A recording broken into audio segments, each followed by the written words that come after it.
인천의 늦은 밤, 차가운 항구의 바람이 자유공원 아래 오래된 골목을 훑고 지나갔다.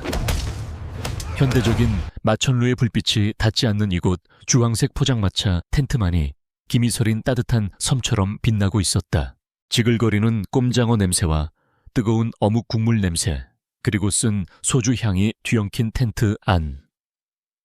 강민주는 그 구석자리에 홀로 앉아 있었다. 그의 몸에는 하루 종일 도시를 누빈 흔적이 남아 있었다. 밝은 파란색의 쿠팡이츠 배달 재킷이 등바디에 걸쳐 있었고, 그는 낡은 후드티 차림으로 묵묵히 뜨거운 가락국수 면발을 입으로 가져갔다. 그의 눈은 깊고 고요했으나 그 안에는 육체적인 피로가 아닌 세상을 향한 깊은 권태감이 어려 있었다. 한때 전장을 휩쓸던 포식자가 스스로를 이 도시의 가장 낮은 곳에 묶어둔 채였다. 그때 텐트의 비닐 문이 열리고 한 여자가 조심스럽게 들어섰다. 한서연이었다. 그녀 역시 민준처럼 지쳐 보였지만 그 피로는 종류가 달랐다. 그것은 전쟁의 피로가 아닌 생존의 피로였다. 그녀는 가장 저렴한 어묵 몇 개와 국물을 주문하고는 민준에게서 가장 먼 구석자리에 몸을 숨기듯 앉았다. 민준은 그녀를 힐끗 쳐다보았지만 이내 자신의 국물 그릇으로 시선을 돌렸다. 이 도시의 모든 슬픈 사연에 개입할 만큼 그는 더 이상 열정적이지 않았다. 고요한 평화는 오래가지 못했다. 이모 여기 소주 3병이랑 닭발 매운 거. 육중한 몸의 사내 대여섯이 텐트 안으로 굴러 들어오듯 들이닥쳤다. 싸구려 슈트 팔뚝에서 번들거리는 문신, 그리고 독한 담배 냄새. 그들은 이 일대를 장악하고 있는 흑호파의 말단 조직원들이었다. 그들은 텐트 안을 훑어보았고 즉시 혼자 앉아있는 서연을 발견했다. 그들의 눈빛이 노골적으로 번들거렸다. 에어이쿠, 이런 누추한 곳에 예쁜 사슴이 혼자 있네. 가장 덩치가 큰 얼굴에 흉터가 있는 남자가 무례하게 서연의 맞은편에 털썩 주저앉았다. 나머지 무리도 그녀의 테이블을 포위하듯 둘러쌌다. 아가씨 혼자 마시면 술맛 안 나지. 오빠들이랑 한잔할까? 흉터가 말을 걸며 그녀의 어묵 그릇에 자신의 젓가락을 담갔다. 서연의 몸이 공포로 굳었다. 그녀는 고개를 숙인 채 가늘게 떨리는 목소리로 말했다. 저 그냥 조용히 먹고 갈게요. 제발 가주세요. 아 왜 이렇게 튕겨. 우리가 뭐 잡아먹나. 그냥 술 한 잔 따르라는 거잖아. 다른 남자가 희죽거리며 그녀의 어깨로 손을 뻗었다. 포장마차 주인 아주머니는 이 모든 광경을 보면서도 공포에 질려 끓고 있는 냄비만 노려보며 못 본 척했다. 서연이 비명을 지르기 직전 텐트 구석에서 나른한 목소리가 들려왔다. 아가씨가 싫다잖소. 민주는 여전히 국수 그릇에 고개를 숙인 채였다. 목소리는 크지 않았지만 텐트 안의 모든 소음을 단번에 잠재울 만큼 날카로웠다. 흑호파 무리들의 시선이 일제히 그에게 향했다. 그들은 쿠팡이츠 배달 재킷을 발견했다. 부하하, 폭소가 터져 나왔다. 흉터가 믿을 수 없다는 듯이 민준에게 다가갔다. 뭐라고 했냐 지금. 이 쿠팡 아저씨가 형님들 노는데 끼어들고 싶어 배달이나 뛸 것이지 목숨이 아깝지 않나 보네. 자, 아모시어메리. 흉터가 민준의 어깨를 강하게 움켜쥐었다.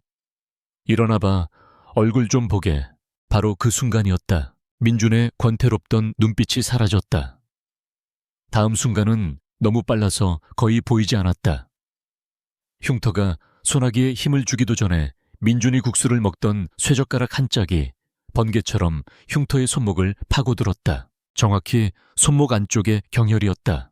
그와 쇠젓가락은 그의 손목 신경다발을 그대로 관통했다. 흉터의 소나기에서 힘이 풀리고 그는 비명을 지르며 무릎을 꿇었다. 이 새끼가. 뒤에 있던 3명의 조직원이 동시에 달려들었다. 민주는 여전히 자리에 앉아 있었다. 그는 그저 몸을 살짝 비틀었을 뿐이었다. 첫 번째 남자가 휘두른 주먹을 피해 그의 팔을 잡아당겼다. 관절이 꺾이는 끔찍한 소리가 났다. 두 번째, 남자의 명치를 발로 찼다. 그는 숨을 토해내며 닭발이 끓던 철판 위로 고꾸라졌다. 세 번째 남자는 민준이 집어든 소주병으로 머리를 가격당하고 텐트 기둥에 부딪혀 그대로 의식을 잃었다. 모든 일이 10초도 차에 걸리지 않았다. 텐트 안에는 흉터의 고통스러운 신음소리와 서연의 가쁜 숨소리만이 남았다. 민준은 무표정한 얼굴로 흉터의 손목에 박힌 쇠젓가락을 태연하게 뽑아냈다. 그리고 국물에 헹궈 다시 그릇 옆에 내려놓았다. 공포와 경외가 뒤섞인 눈으로 이 모든 것을 지켜보던 서연은 숨이 멎을 것 같았다. 네오, 너 죽었어, 이 새끼야. 손목을 부여잡은 흉터가 고통과 분노로 일그러진 얼굴로 소리쳤다. 네가 누군지 알아. 우린 흑호파야. 박철웅 형님께 죽었다고. 형님 오시면 넌 뼈도 못 추려. 이 배달부 새끼야. 그는 떨리는 손으로 휴대폰을 꺼내 어딘가로 다급하게 전화를 걸었다. 형님, 예, 자유공원 앞입니다. 어떤 배달부 미친놈한테 당했습니다. 예, 빨리 와주십시오. 민주는 그 모습을 보며 깊은 한숨을 내쉬었다. 그는 조용히 저녁을 먹고 싶었을 뿐이었다. 이 도시에 소음은 끝이 없었다. 그 역시 주머니에서 평범한 스마트폰을 꺼냈다. 통화 목록의 첫 번째 번호.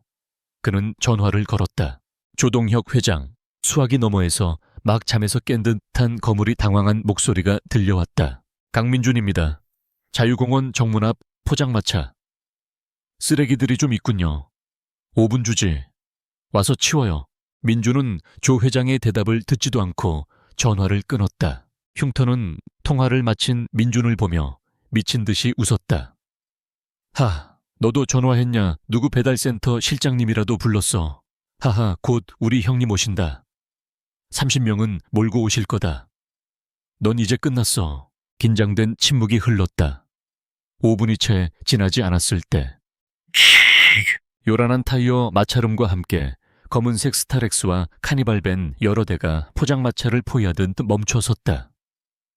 차문이 열리고 야구방망이와 쇠파이프를 든 수십 명의 검은 양복들이 쏟아져 나왔다.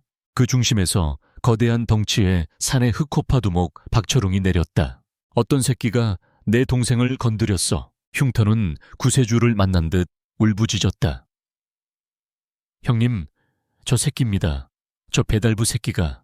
박철웅이 흉터의 처참한 손목을 보고 눈이 뒤집혀 쇠파이프를 들고 민준에게 다가갔다. 배달부 주제에 간이 부었군. 오늘 내 놈 제삿날이다. 박철웅이 쇠파이프를 들어 올린 바로 그 순간이었다. 그들의 요란한 등장을 비웃기라도 하듯 더 육중하고 조용한 엔진 소리들이 골목을 가득 메웠다. 갱스터들의 밴을 압도하며 검은색 메르세데스, 스클래스와 제네시스 G90으로 이루어진 고급 세단 행렬이 그들을 완벽하게 다시 포위했다. 헤드라이트 불빛이 눈을 멀게 할 듯이 터져 나왔다. 박철웅의 움직임이 우뚝 멈췄다. 저 차들은, 저 문양은 한성그룹이었다. 인천의 해운과 물류를 장악한 자신들의 흑호파 따위와는 감히 비교도 할 수 없는 거대 기업. 뭐야. 가장 선두에 있던 S클래스의 뒷문이 열렸다. 그리고 인천 재계의 왕으로 불리는 한성그룹의 조동혁 회장이 잠옷 위에 고급 캐시미어 코트 하나만을 걸친 황망한 차림으로 굴러 떨어지듯 차에서 내렸다. 그는 수십 명의 갱스터들과 자신의 경호원들을 거들떠보지도 않았다. 그는 오직 한 곳을 향해 거의 달리다시피 뛰어갔다. 조동혁 회장은 포장마차 구석에서 여전히 자리에 앉아있는 쿠팡이츠 재킷을 걸친 청년 강민준의 앞에 멈춰 섰다. 그리고 인천의 왕이 허리를 90도로 숙여 깊이 고개를 조아렸다. 그의 목소리는 공포로 격렬하게 떨리고 있었다. 하데스님 오셨으면 기별이라도 주셨어야죠. 감히 어느 천한 것들이 하데스님의 식사를 방해했습니까? 저의 불찰입니다. 당장 치우겠습니다. 제발 용서해 주십시오. 박철웅의 손에서 쇠파이프가 땡그랑 소리를 내며 바닥으로 떨어졌다. 흑호파, 조동혁 회장, 배달부, 그리고 하데스님. 그의 머릿속이 하얗게 타버렸다. 텐트 안의 모든 시간이 얼어붙었다. 한서연은 자신이 지금 무슨 광경을 보고 있는지 도저히 이해할 수 없었다. 강민주는 이제는 완전히 식어버린 자신의 가락국수 그릇을 못마땅하다는 듯이 내려다보았다. 시끄럽군 조 회장. 그가 나지막이 말했다. 찬바람 들어오잖소. 빨리 치우고 문 닫아요. 다음 날 새벽 신문 한 면을 장식한 것은 한성그룹 조동혁 회장. 자유공원 일대 환경미화 및 노후시설 전면 교체 지원이라는 기사였다. 기사 속 사진에는 조동혁 회장이 밤늦게 현장을 시찰하는 모습이 담겨 있었다. 물론 그가 왜 파자마 바람에 고급 코트를 걸치고 있었는지에 대한 설명은 없었다. 같은 시각 인천항이 한눈에 내려다 보이는 한성타워 펜트하우스 집무실. 조동혁 회장은 어젯밤의 냉기 때문인지 혹은 순전한 공포 때문인지 온몸을 떨며 강민준의 앞에 값비싼 위스키를 따르고 있었다. 그의 입에는 식은땀이 흥건했다. 어젯밤 그는 흑호파 전원을 무릎 꿇린 채 날이 밝을 때까지 자유공원 일대를 맨손으로 청소시켰다. 박철웅은 이미 인천항의 냉동창고 어딘가에 매달려 있을 터였다. 하지만 펜트하우스의 주인은 조 회장이 아니었다. 강민준은 거대한 통유리창 앞 조 회장의 전용 가죽 의자에 깊숙이 몸을 묻고 앉아 있었다. 그는 더 이상 쿠팡이츠 배달부가 아니었다. 그는 이 도시의 그림자 황제였다. 하데스님, 어젯밤 그 미천한 것들은 모두 정리했습니다. 감히 하데스님의 심기를 건드린 죄 제 관할 구역에서 벌어진 일이니 제가 죽어 마땅합니다. 조동혁은 감히 고개도 들지 못했다. 하데스, 대한민국 특수전 사령부 내에서도 존재하지 않는 부대로 불리던 비밀 특임대, 그림자 부대의 전설적인 지휘관, 대통령의 카리자 국가정보원조차 함부로 건드리지 못하는 존재. 그런 인물이 왜 모든 것을 버리고 이 인천 뒷골목에서 배달부 행세를 하고 있는지 조 회장은 알지 못했다. 또한 그는 강민준이 대한민국 최대 재벌 중 하나인 천일그룹 박진환 회장의 유일한 양아들이라는 훨씬 더 무거운 비밀도 알고 있었다. 강민준은 위스키 잔을 바라보기만 할 뿐 손대지 않았다. 조 회장. 민준이 나지막이 입을 열었다. 내가 왜 여기 와 있는지 궁금하겠지. 아닙니다. 감히 어찌 궁금할 거야. 민준이 그의 말을 잘랐다. 나는 사냥 중이오. 흑호파 같은 피라미가 아니라 거대한 짐승을. 그의 눈이 창밖에 어둡고 거친 항구를 향했다. 내가 인천에 머무는 동안 나는 쿠팡이츠 배달원 강민준이다. 그 이상도 이하도 아니오. 하데스라는 이름이 당신 입 밖으로 한 번이라도 더 새어나간다면 한성그룹은 내일 아침 인천 앞바다에서 해산물을 건지는 신세가 될 테니 명심하시오. 명심하겠습니다. 목숨을 걸고 비밀을 지키겠습니다. 민준은 그제야 자리에서 일어났다. 값비싼 술에는 손도 대지 않은 채 그는 조 회장이 경악하는 시선을 뒤로하고 펜트하우스를 나섰다. 1층 로비에서 그를 기다리는 것은 검은색 세단이 아니었다. 한쪽에 세워둔 그의 낡은 배달 스쿠터였다. 부르릉거리는 엔진 소리와 함께 민준은 다시 도시의 익명 속으로 스며들었다. 그가 도착한 곳은 재개발이 멈춘 구도심의 낡은 오피스텔이었다. 보증금 500만 원에 월세 40만 원짜리 딱 잠만 잘 수 있는 작은 공간. 방 안에는 침대 하나와 작은 책상, 그리고 벽면을 가득 채운 거대한 사건 보드판이 전부였다. 그 보드판의 중심에는 한 남자의 빛바랜 사진이 붙어 있었다. 장태수. 그리고 그 위에는 붉은 잉크로 아수라, 에이수라라는 코드네임이 휘갈겨져 있었다. 민준은 재킷을 벗어던지고 차가운 물로 세수를 했다.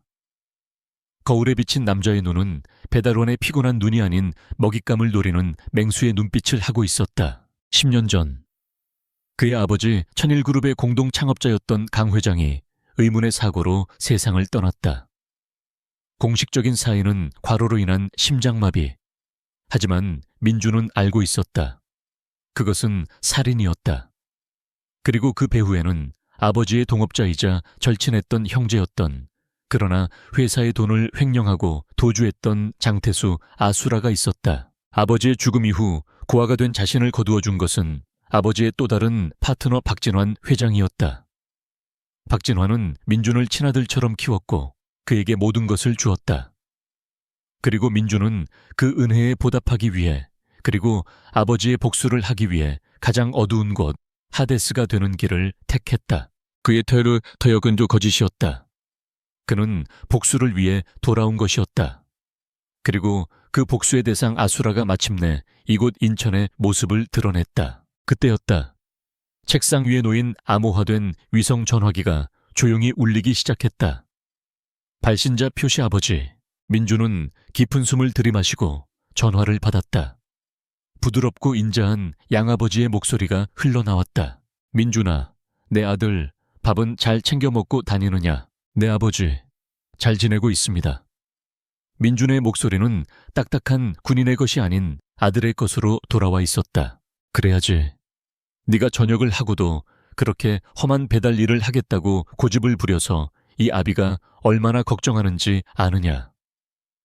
박진환 회장의 목소리에는 진심 어린 걱정이 묻어났다. 세상 물정을 배우는 중입니다. 염려 마십시오. 내 고집을 누가 꺾겠느냐. 본론을 말하마. 민준아, 내가 너를 인천으로 보낸 진짜 이유를 다시 한번 상기시켜야 할 것 같구나. 박 회장의 목소리가 낮고 심각하게 가라앉았다. 장태수, 그자가 돌아왔다. 민준의 소나귀에 힘이 들어갔다.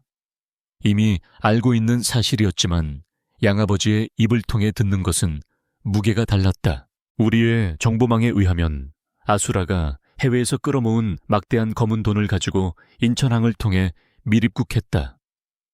그가 옛 흑호파 잔당을 비롯한 인천의 모든 그림자 세력을 다시 규합하려 하고 있어. 10년 전 내 아버지를 그렇게 보내고도 아직도 미련을 못 버린 게지. 민준의 눈이 차갑게 불타올랐다. 제가 어떻게 할까요? 아니다, 아들아. 박 회장이 다급하게 말했다. 절대 섣불리 움직이지 마라. 그자는 괴물이다. 나는 네가 그를 잡는 것보다 네가 다치는 것이 1000만 배는 더 두렵다. 너는 천일그룹의 유일한 후계자다. 그저 관찰만 하거라.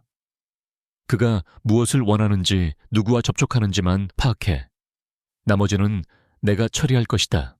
그것은 아들을 걱정하는 아버지의 진심 어린 명령이었다. 민주는 복수심을 억누르며 대답했다.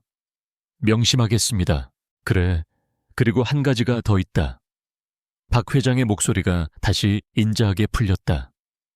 이건 명령이다, 강민준. 말씀하십시오. 네오도 이제 30이다. 언제까지 그렇게 어둠 속에만 살 것이냐? 네 아버지가 살아있었어도 네가 이렇게 혼자인 것을 원치 않았을 게다. 내가 너를 위해 선지한자 자리를 하나 마련했다. 민준의 미간이 깊게 구겨졌다. 또 시작이었다. 그가 가장 혐오하는 것.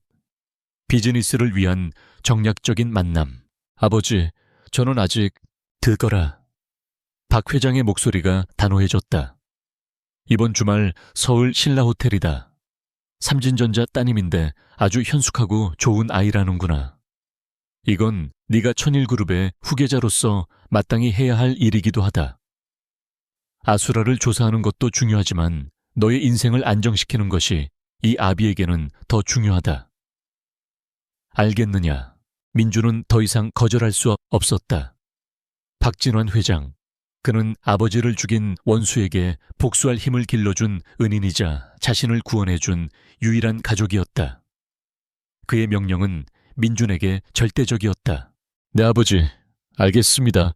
전화가 끊겼다. 방 안에 다시 정막이 찾아왔다. 민준은 두 개의 거대한 늪 사이에 끼인 기분이었다. 과거의 복수 아수라와 양아버지가 설계한 질식할 것 같은 미래 선자리. 그는 벽에 걸린 쿠팡이츠 재킷을 바라보았다. 이 보잘것없는 파란색 옷이야말로 그가 유일하게 숨을 쉴 수 있는 사냥용 위장이었다. 그는 맞선 따위는 관심 없었다. 그의 모든 신경은 단 하나에 집중되어 있었다. 아수라가 인천에 있다. 드디어 10년간 기다려온 사냥이 시작되었다. 그는 문득 아까 포장마차에서 보았던 여자의 겁에 질린 눈동자를 떠올렸다. 그 눈동자는 이상하게도 고아원에서 박 회장을 처음 만나던 날 자신의 모습과 닮아 있었다. 민주는 고개를 저었다. 쓸데없는 감상이었다. 그는 그 여자와 다시 엮일 일이 없을 터였다. 적어도 그는 그렇게 생각했다. 주말 서울. 신라 호텔의 최고층에 위치한 프라이빗 라운지 에메랄드 홀은 보이지 않는 전쟁터였다. 이곳은 대한민국 상위 1%의 부모들이 자식들의 미래를 거래하는 최고급 선시엔 시장이었다. 공기 중에는 값비싼 샤넬 넘버 5 향수와 계산적인 미소, 그리고 수조 원대의 기업 가치가 은밀하게 떠다녔다. 모두가 완벽하게 재단된 슈트와 수천만 원짜리 드레스로 무장하고 있었다. 그 예외는 단 한 사람 강민준이었다. 그는 약속 시간에 정확히 맞춰 도착했지만 그의 차림은 이곳과 전혀 어울리지 않았다. 그는 배달용 스쿠터를 주차장 구석에 세워두고 쿠팡이츠 재킷만 벗었을 뿐 그 안에는 검은색 후드티와 무릎이 살짝 해진 청바지 차림 그대로였다. 호텔 입구의 도어맨이 그를 제지하려 했으나 그가 암호화된 모바일 초대장을 내밀자 경악하며 길을 비켜주었다. 민준의 얼굴에는 지독한 따분함이 서려 있었다. 그는 양아버지의 명령을 이행하기 위해 이 자리에 출석했을 뿐 이 유치한 인형극의 배우가 될 생각은 추호도 없었다. 다음은 천일그룹 박진환 회장님의 아드님이십니다. 강민준님. 커플 매니저가 그의 이름을 부르며 애써 미소를 지었지만 그의 복장을 보고는 눈에 띄게 실망한 기색을 감추지 못했다. 민준은 지정된 테이블로 향했다. 그리고 그 자리에 앉아있는 상대를 보고 그의 무표정했던 얼굴이 아주 미세하게 굳어졌다. 한서연이었다. 그녀 역시 그곳에 있었다. 며칠 전 포장마차에서 보았던 겁에 질린 모습과는 달랐다. 그녀는 어깨가 드러나는 그녀에게는 명백히 어울리지 않는 반짝이는 중고 드레스를 입고 있었다. 누군가에게 억지로 떠밀려 나온 인형처럼 그녀의 얼굴은 하얗게 질려 있었다. 두 사람의 시선이 허공에서 부딪혔다. 이런... 민준이 저도 모르게 중얼거렸다. 운명 한번 참으로 악취미로군. 서연의 눈은 공포와 당혹감으로 커졌다. 저 사람, 그 무섭던 배달기사 이곳에 왜 다시 뵙네요. 서연이 겨우 목소리를 쥐어짰다. 내 뜻이 아니었어. 민준이 퉁명스럽게 대답했다. 그들 사이에는 어색함을 넘어선 차가운 기류가 흘렀다. 커플 매니저는 이미 이 만남이 실패했음을 직감하고 다음 순서를 준비하기 위해 서둘러 자리를 떴다. 바로 그 순간 재앙이 닥쳤다. 한서연, 너 지금 뭐 하는 년이야? 날카로운 여자의 목소리가 라운지를 쩌렁쩌렁 울렸다. 서연의 외숙모 김여사였다. 그녀는 한껏 치장한 자신의 아들 한진철을 대동하고 이글거리는 눈으로 그들에게 다가왔다. 우리가 너 같은 고아년을 이런 귀한 자리에 데려온 이유가 뭐야 저기 삼진전자 아들님. 태영건설 전무님은 쳐다보지도 않고 고작 저런 배달부 같은 논팽이랑 시시덕거리고 있어. 우리가 우스워. 외숙모는 민준의 후드티와 청바지를 경멸스럽다는 듯이 훑어보았다. 사촌인 한진철은 한술 더 떴다. 그는 거들먹거리며 다가와 민준의 어깨를 손가락으로 밀쳤다. 에요이 아저씨, 등급이 어떻게 되시오? 여기 호텔 웨이터야. 어디서 감히 우리 서연이 시간을 뺏고 있어. 당장 꺼져. 여긴 네가 낄 자리가 아니야. 라운지의 모든 시선이 그들에게 집중되었다. 완벽한 굴욕의 순간이었다. 민준은 반응하지 않았다. 그의 눈은 진철이나 외숙모를 향하지 않았다.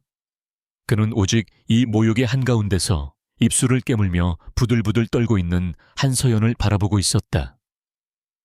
그녀의 눈에는 눈물이 고여 있었지만 필사적으로 참아내고 있었다. 외숙모, 진철 오빠, 제발 그만하세요. 네, 그만해. 이 계집애가 은혜도 모르고. 네 할머니 병원비는 하늘에서 떨어지니 오늘 여기서 제대로 된 집안 하나 못 물면 네 할머니랑 너랑 길바닥에 낳았는 줄 알라고. 외숙모의 악담이 이어졌다. 민준은 충분히 보았다. 그는 더 이상 이 막장극에 어울려줄 생각이 없었다. 그는 양아버지에게 출석 의무는 다했다.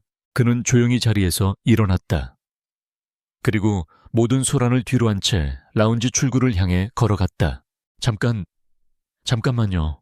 자신을 구원해줄 혹은 나락으로 떨어뜨릴 마지막 동아줄마저 사라지는 것을 본 서연은 필사적으로 그들을 뿌리치고 민준을 뒤쫓아 달렸다. 그녀는 호텔 로비에서 막 문을 나서려던 민준의 팔을 붙잡았다. 때마침 호텔 밖으로는 장대 같은 겨울비가 쏟아지기 시작했다. 강민준 씨, 제발 기다려주세요. 그녀는 방금 매니저가 부른 그의 이름을 기억해냈다. 민준이 천천히 돌아섰다. 그의 눈에는 지독한 짜증이 서려 있었다. 그는 복잡한 것을 세상에서 가장 싫어했다. 여긴 내 세상이 아니오. 그리고 보니 당신 세상도 아닌 것 같군. 그만 집으로 가시지. 못 가요. 서연의 목소리가 절망으로 갈라졌다. 그녀가 필사적으로 참아왔던 눈물이 쏟아져 내렸다. 그것은 품이 있는 눈물이 아니었다. 모든 것이 무너진 사람의 절박한 통곡이었다. 집에 갈 수가 없어요. 할머니가 돌아가실지도 몰라요. 수술비가 없어서. 병원에서 당장 퇴원하라고 한단 말이에요. 그녀는 쏟아지는 눈물과 함께 자신의 처지를 토해냈다. 외숙모 가족은 할머니가 죽기만을 기다리고 있었다. 그래야 할머니 명의로 된 낡은 집을 팔아 자신들의 빚을 갚을 수 있으니까. 그녀가 기댈 곳은 아무 데도 없었다. 그래서 나더러 어쩌라고. 민준의 목소리는 비처럼 차가웠다. 내가 당신 할머니 수술비를 내줄 사람처럼 보였나? 아니요, 그런 게 아니에요. 서연이 다급하게 손을 저었다. 제게 돈을 빌려줄 수 있는 사람이 딱 한 명 있어요. 예전에 학교 다닐 때 알던 사람인데 지금은 아주 성공했어요. 하지만 그녀는 차마 그 남자가 자신을 스토킹하던 최영민이라고는 말하지 못했다. 그 사람은 제가 함부로 대할 수 없는 사람이라 저 혼자 가면 분명히 절 무시할 거예요. 하지만 만약 제게 능력 있는 남자친구가 있다면 저를 존중해 줄 거예요. 그럼 제가 돈을 빌릴 수 있어요. 그녀는 거의 무릎이라도 꿇을 기세로 민준의 옷자락을 붙잡았다. 제발 단 하룻밤만, 딱 한 번만 제 남자친구 행세를 해주세요. 부자인 척, 아니 그냥 힘 있는 사람인 척만 해주세요. 그날 밤 포장마차에서처럼. 아니 그렇게 무섭게 말고요. 그냥 그가 절 함부로 대하지 못하게만 해주세요. 그럼 제가 그에게서 돈을 빌릴 수 있어요. 그 돈 빌리면 제가 평생 일해서 갚을게요. 뭐든지 다 할게요. 네, 민주는 기가 막혔다. 이 여자는 지금 늑대를 쫓아내기 위해 호랑이에게 도움을 청하고 있었다. 그리고 그 호랑이가 사실은 용이라는 것도 모른 채 그의 임무는 아수라였다. 이런 시시한 연애 노름에 휘말릴 시간이 없었다. 그는 거절하려 했다. 그의 차가운 시선이 빗속에서 명품 호텔의 불빛 아래 처참하게 울고 있는 그녀의 얼굴에 머물렀다. 가족에게 버림받고 돈 때문에 모든 것을 포기해야 하는 절박함. 그는 그 절망을 알고 있었다. 10년 전 아버지를 잃고 고아원에 버려졌을 때 세상의 모든 문이 자신 앞에서 닫히던 그날의 기억. 어쩌면 이것도 양아버지가 말한 안정된 삶이나 인간다운 삶의 일부일지도 몰랐다. 그는 포장마차에서와 똑같은 체념이 담긴 깊은 한숨을 내쉬었다. 아주 질 나쁜 생각이군. 당신은 지금 걔를 쫓으려다 늑대를 집 안으로 들이려는 거요. 저에겐 다른 선택이 없어요. 서연이 절규했다. 민주는 말없이 자신의 낡은 지갑을 꺼냈다. 그리고 그 안에서 5만 원짜리 지폐 한 장을 꺼내 그녀의 손에 억지로 쥐어주었다. 택시비요. 젖었으니 집에 가서 말리시오.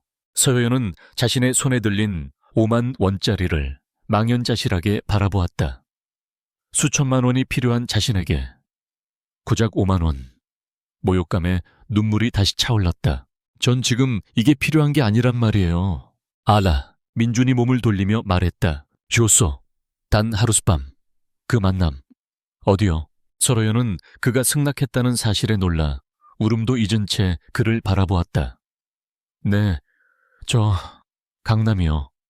내일 밤 프라이빗 클럽이래요. 주유소 찍어 보내시오. 민주는 비를 뚫고 자신의 스쿠터를 향해 걸어갔다. 그리고 한 가지 더, 한서연 씨. 내일이 끝나면 당신은 나에 대해 어떤 질문도 하지 않소. 나는 당신을 모르고 당신도 나를 모르오. 이건 거래니까. 그는 헬멧을 쓰고 빗속을 가르며 어둠 속으로 사라졌다. 서연은 서울에서 가장 화려한 호텔 로비 앞에서 5만 원짜리 지폐 한 장과 불가능해 보였던 작은 희망의 조각을 쥔 채 그의 스쿠터가 사라진 자리를 망연히 바라보고 있었다. 밤이 내린 강남 청담동의 거리는 화려했지만 진짜 권력은 간판조차 없는 지하에 숨어 있었다. 한서연이 말한 프라이빗 클럽은 일반인의 접근이 불가능한 100% 회원제로 운영되는 최고급 룸살롱이었다. 두꺼운 강철문이 열리고 두 사람은 벨벳이 깔린 복도를 지나 가장 깊숙한 VVIP 룸으로 안내되었다.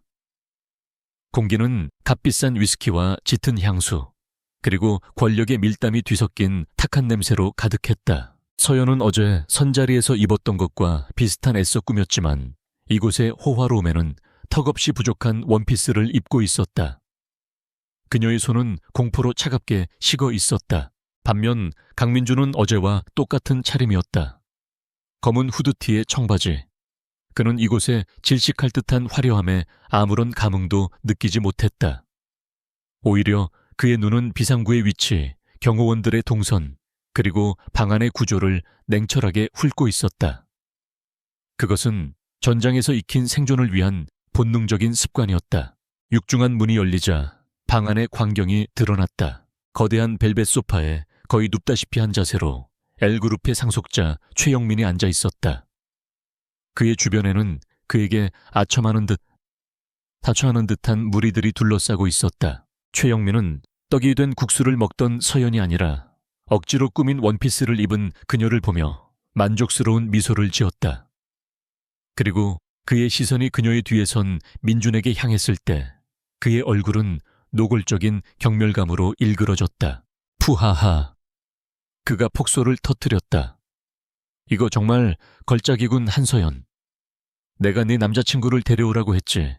어디서 배달부 알바생을 데려오라고 했나. 그의 무리들도 일제히 비웃음을 터뜨렸다. 영민이 형님, 저 친구 쿠팡이츠 에이스인가 봅니다. 청담동까지 배달 왔네요. 서연의 얼굴이 하얗게 질렸다. 그녀는 민준의 옷소매를 잡으며 필사적으로 변명했다. 영민 씨, 이 이분은 그런 사람이 아니라 제 남자친구 맞아요. 저 사업하시는 분이에요. 사업. 최영민이 소파에서 몸을 일으켰다. 그는 민준에게 다가와 그의 후드티를 손가락으로 툭툭 쳤다.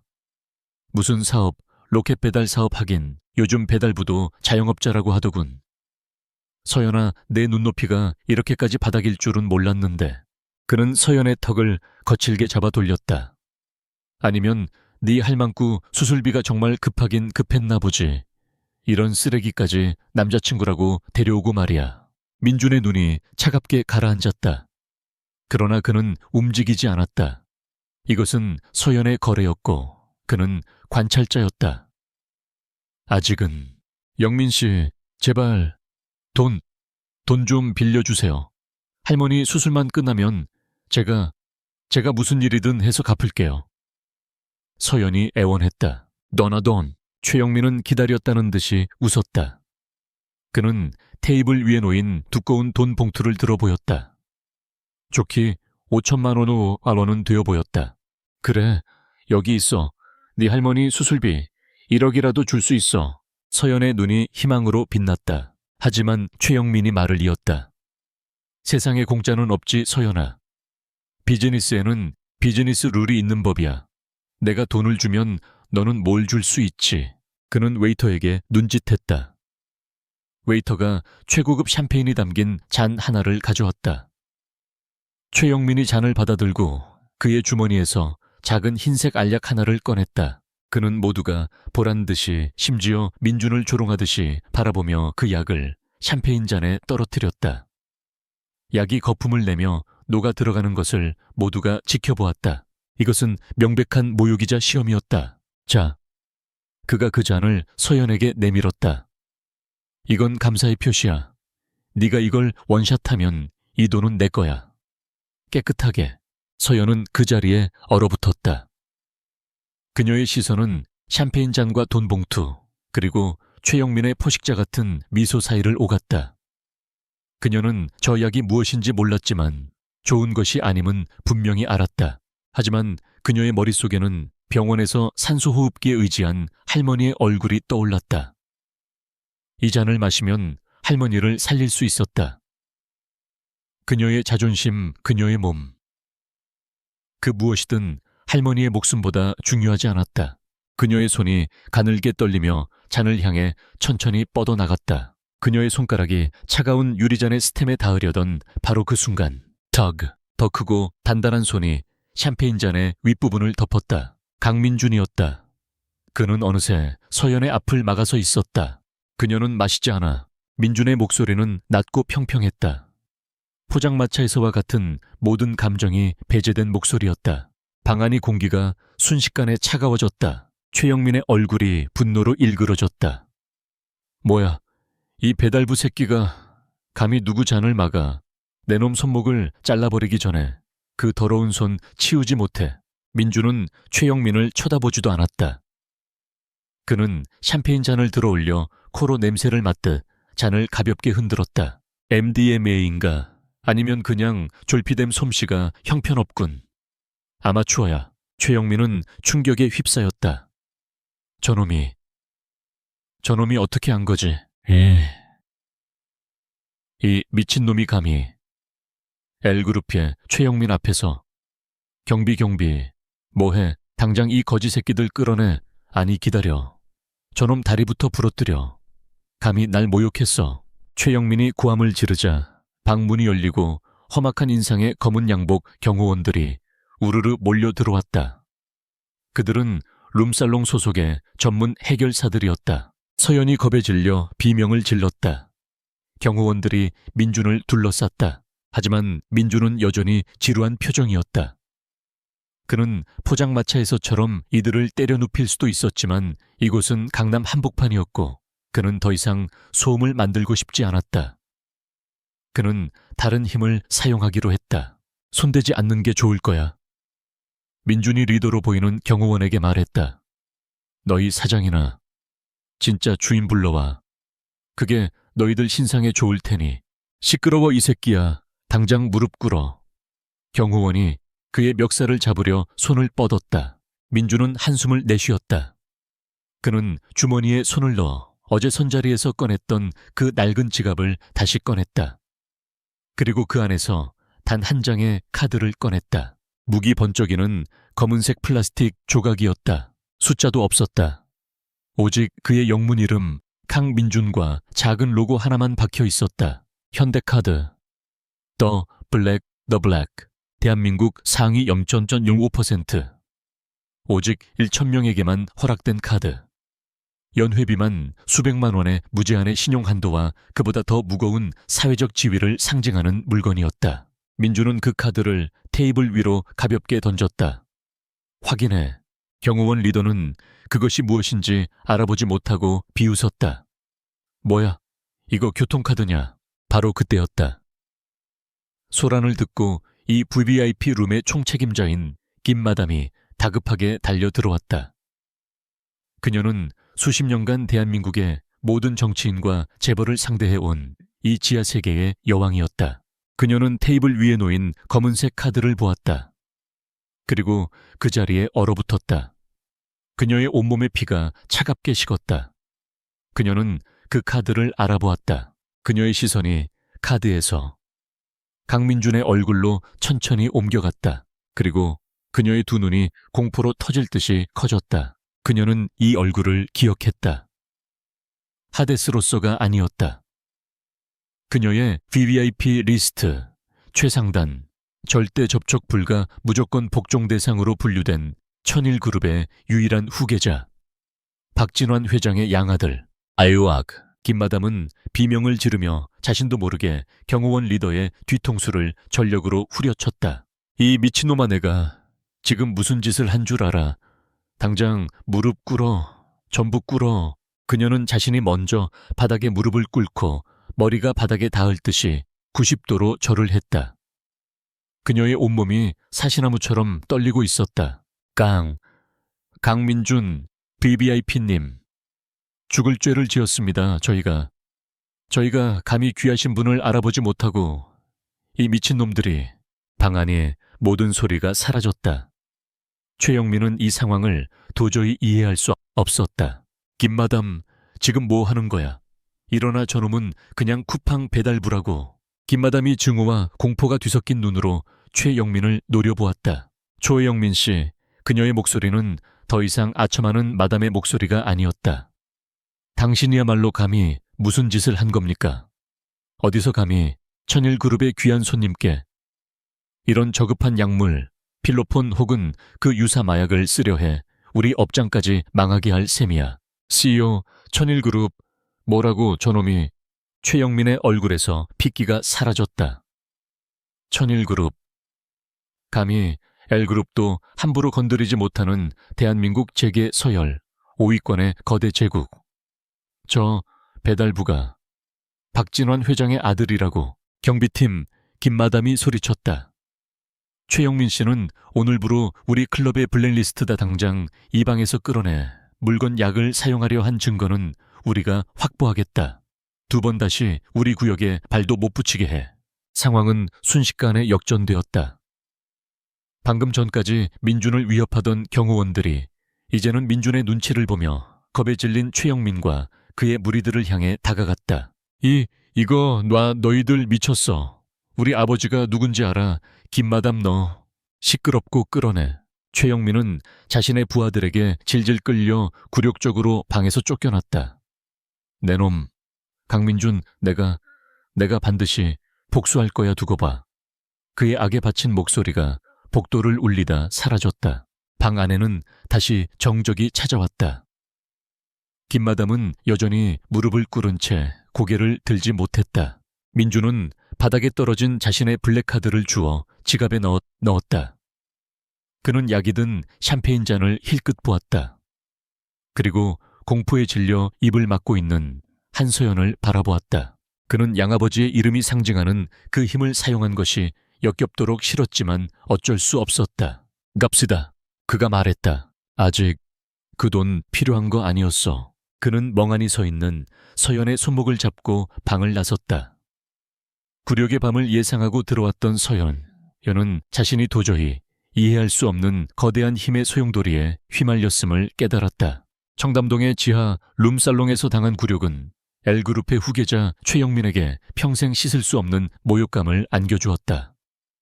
다음 날 아침 그는 아버지인 L그룹 최 회장의 집무실에서 길길이 날뛰고 있었다. 아버지, 그 배달부 놈이 감히 저를 능멸했습니다. 김마담까지 그놈 편을 들었어요. 알아보니 그 자식 천일그룹. 박진환 회장이 숨겨둔 양아들이랍니다.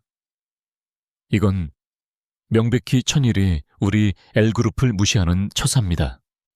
L그룹의 최 회장은 아들처럼 경박하게 분노를 표출하는 사람이 아니었다. 그는 냉철한 전략가였다. 그는 자신의 아들이 모욕당했다는 사실보다 경쟁사인 천일그룹의 후계자가 자신의 영역 강남에서 아들의 얼굴에 먹칠을 했다는 사실에 주목했다.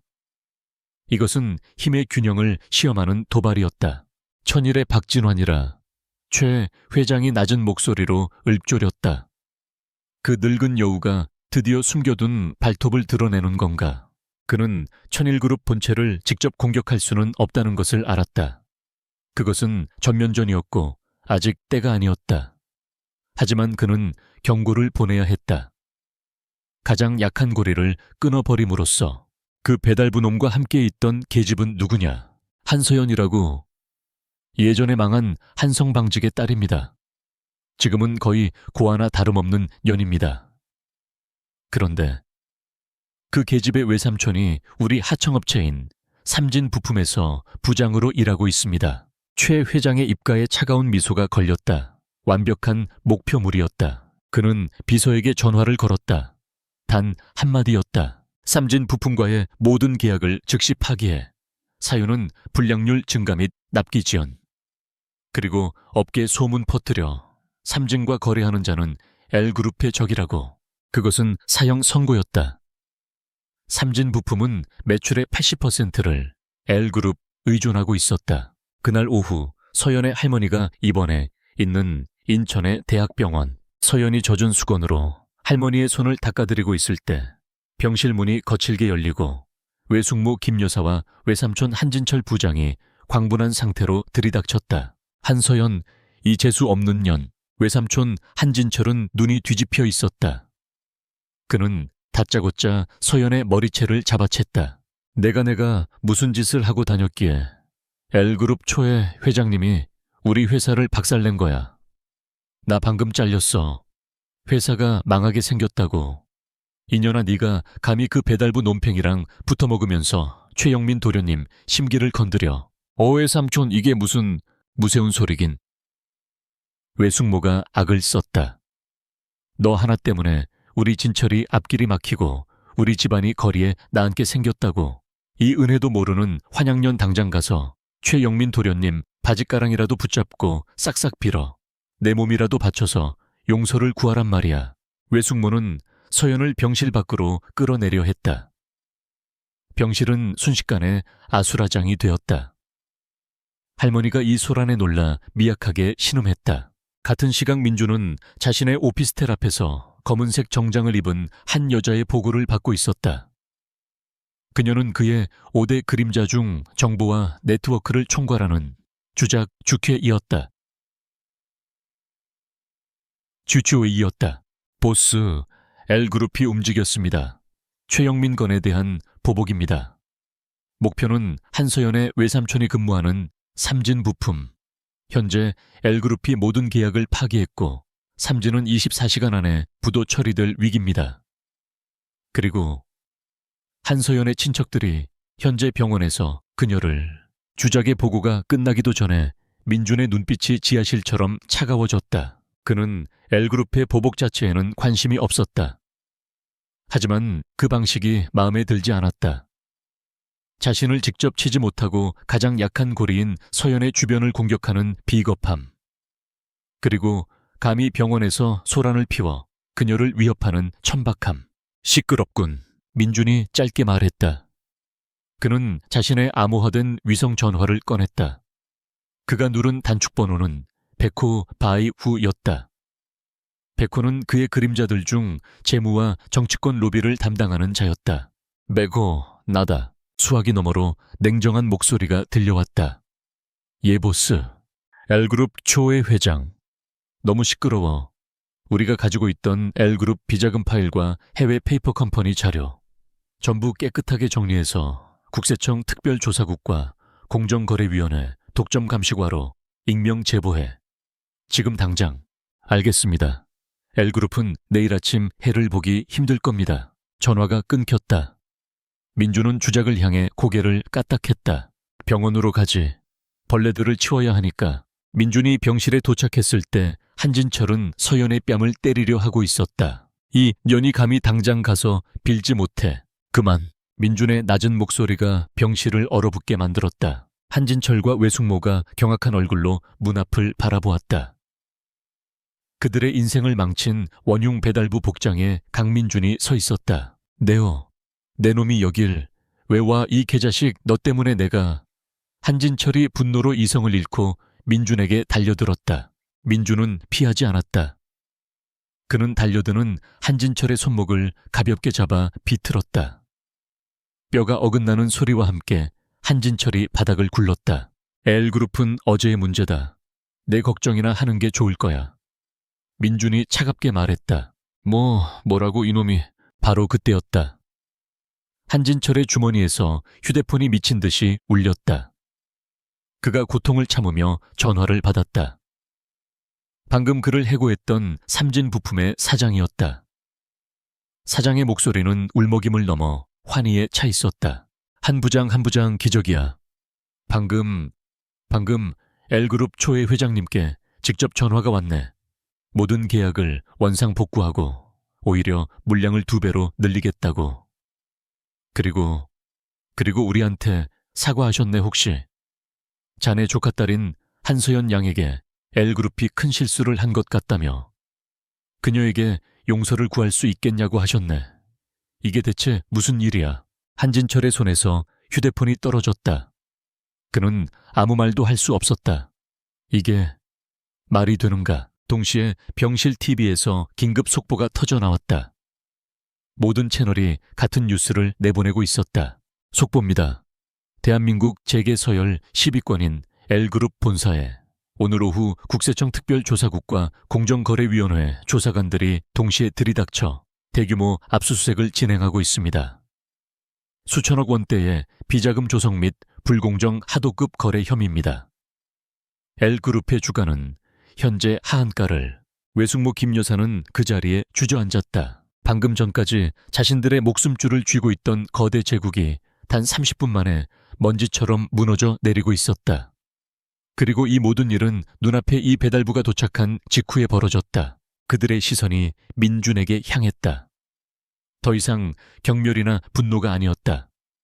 그것은 인간이 신이나 악마를 마주했을 때 느끼는 원초적인 공포였다. 이 남자는 대체 누구인가? 민준은 그들을 더 이상 상대하지 않았다.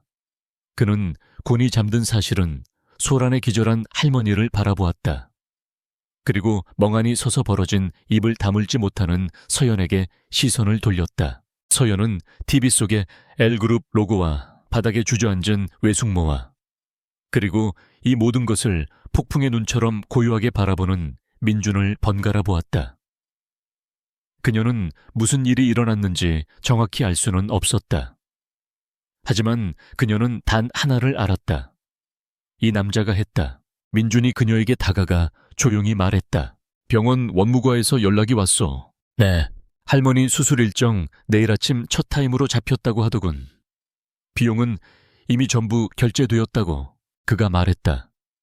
그가 주작을 통해 자신의 개인 계좌에서 병원비 전액을 익명으로 기부 처리했던 것이다. 서연의 눈에서 아까와는 다른 눈물이 흘러내렸다. 공포나 절망의 눈물이 아니었다. 왜 이렇게까지 하시는 거예요? 그녀가 속삭였다.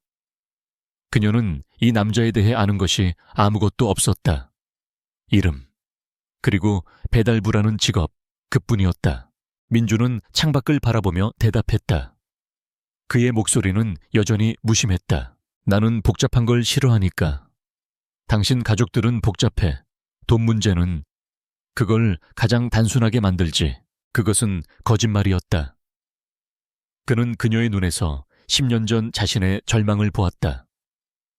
그리고 하데스는 자신의 영역 안에서 약자가 짓밟히는 것을 용납하지 않았다. 서연은 그가 거짓말을 하고 있음을 알았다. 그녀와 그는 계약으로 묶인 사이였다. 그러나 지금 그 계약을 넘어서는 훨씬 더 깊고 무겁고 그리고 위험한 신뢰의 끈이 두 사람 사이에 단단하게 묶여버렸다. 강민준이 지불한 병원비는 한서연의 할머니 오순자의 여사에게 최고의 외과 수술을 보장했다. 수술은 기술적으로 성공했다. 현대의학은 환자의 몸에서 종양을 제거하고 장기를 봉합하는 데까지는 성공했다. 하지만 거기까지였다. 수술 후 사흘째 오순자의 여사의 상태는 회복되기는커녕 급격히 악화되기 시작했다. 수술 부위에 감염이 걷잡을 수 없이 번지며 폐혈증 쇼크, 바이시에전가 찾아왔다. 할머니의 혈압은 바닥을 모르고 떨어졌고 신장은 기능을 멈췄다. 인천대학병원 중환자실의 최고 의사들조차 고개를 저었다. 마음의 준비를 하시는 게 좋겠습니다. 담당 주치의가 서연에게 내린 마지막 통보였다. 서연은 중환자실 유리창에 이마를 기댄 채 무너져 내렸다. 돈. 그토지옥 같던 돈 문제를 해결했는데도 결국 할머니를 잃어야 한다는 절망감이 그녀를 집어삼켰다. 그녀는 자신이 외삼촌 가족과 싸우며 할머니의 마음을 편치 못하게 한 것이 이 모든 사태를 불렀다며 자책했다. 강민주는 그녀의 곁에서 유리창 너머로 꺼져가는 생명의 징후들을 말없이 지켜보고 있었다. 그는 합병증 감염 그리고 의학적 한계라는 것을 이해했다. 하지만 그는 불필요한 죽음을 혐오했다. 특히 이 소녀가 그토록 지키려 했던 유일한 가족의 죽음을 그는 받아들일 수 없었다. 그는 짜증이 치밀었다. 복잡한 것을 싫어했지만 실패는 더더욱 싫어했다. 그리고 눈앞의 이 절망은 명백한 실패였다. 그는 복도로 걸어나가 그의 암호화된 위성전화를 꺼냈다. 이번에 그가 누른 단축번호는 주작 주최2 아니었다. 그의 5 그림자 중 가장 깊은 곳에 숨겨진 대한민국 상류층의 모든 비밀과 인맥을 관리하는 황룡이었다. 나다 하데스, 나나 모스, 분부만 내리시죠. 수화기 너머의 목소리는 조용했지만 그 자체로 권력이었다. 허준표. 민준이 짧게 말했다. 2008년에 대법원장을 살리고 지리산으로 사라진 그 전설적인 한의사. 그를 찾아. 그가 지리산 꼭대기에 있든 지옥에 떨어져 있든 상관없어. 2시간 준다. 군용 헬기든 모든 동원해서 그를 인천대학병원으로 데려와. 지금 당장. 허준표 선생은 국정원조차 접촉을 포기한 인물입니다만 내 말이 질문으로 들렸나? 아닙니다, 보스. 2시간 내로 도착시키겠습니다. 1시간 반 후 인천대학병원은 발칵 뒤집혔다. 병원 옥상 헬리패드에 착륙 허가도 받지 않은 대통령 경호실에서나 볼 법한 검은색 군용 의료 헬기가 거대한 바람을 일으키며 착륙했다. 병원장과 이사들이 무슨 VIP 정치인이 긴급 방문한 줄 알고 공포에 질려 옥상으로 달려나왔다. 헬기에서 내린 것은 정치인이 아니었다. 그는 값비싼 양복 대신 질박하지만 기품 있는 흰색 한복을 입고 작은 나무 약상자 하나만을 든 눈빛이 매처럼 날카로운 노인이었다. 그가 바로 현대판 허준신의 샨이라 불리던 허준표였다. 환자는 어디 있나? 그는 병원장 무리를 거들떠보지도 않고 외쳤다. 중환자실. 허준표가 들어서자 주치의가 그를 막아섰다. 어르신, 여긴 무균실입니다. 환자는 지금 폐혈증 쇼크로. 허준표는 의사를 손으로 밀치고 오순자의 여사의 침대로 다가갔다. 그는 요란하게 울리는 현대의학의 모니터들은 무시했다. 그는 그저 할머니의 얼굴색, 혀의 상태 설태, 그리고 미세한 숨냄새를 확인했다. 그리고는 말없이 할머니의 손목에 세 손가락을 얹었다. 그의 미간이 깊게 찌푸려졌다. 폐혈증이 어리석은 서양 의술쟁이들.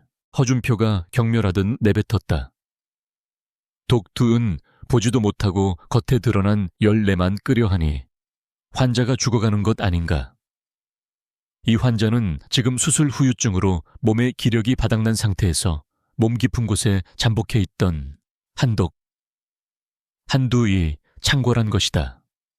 얼어붙은 빙하 위에 휘발유를 붓고 있으니 어찌 살아남기를 바라겠는가.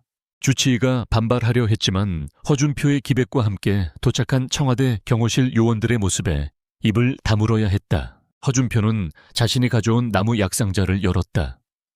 그 안에는 화려한 도구가 아닌 달고 다른 9개의 은침, 인잼만이 들어있었다. 모두 나가라. 환자의 기키가 흩어진다. 의사들과 간호사들이 쫓겨났다.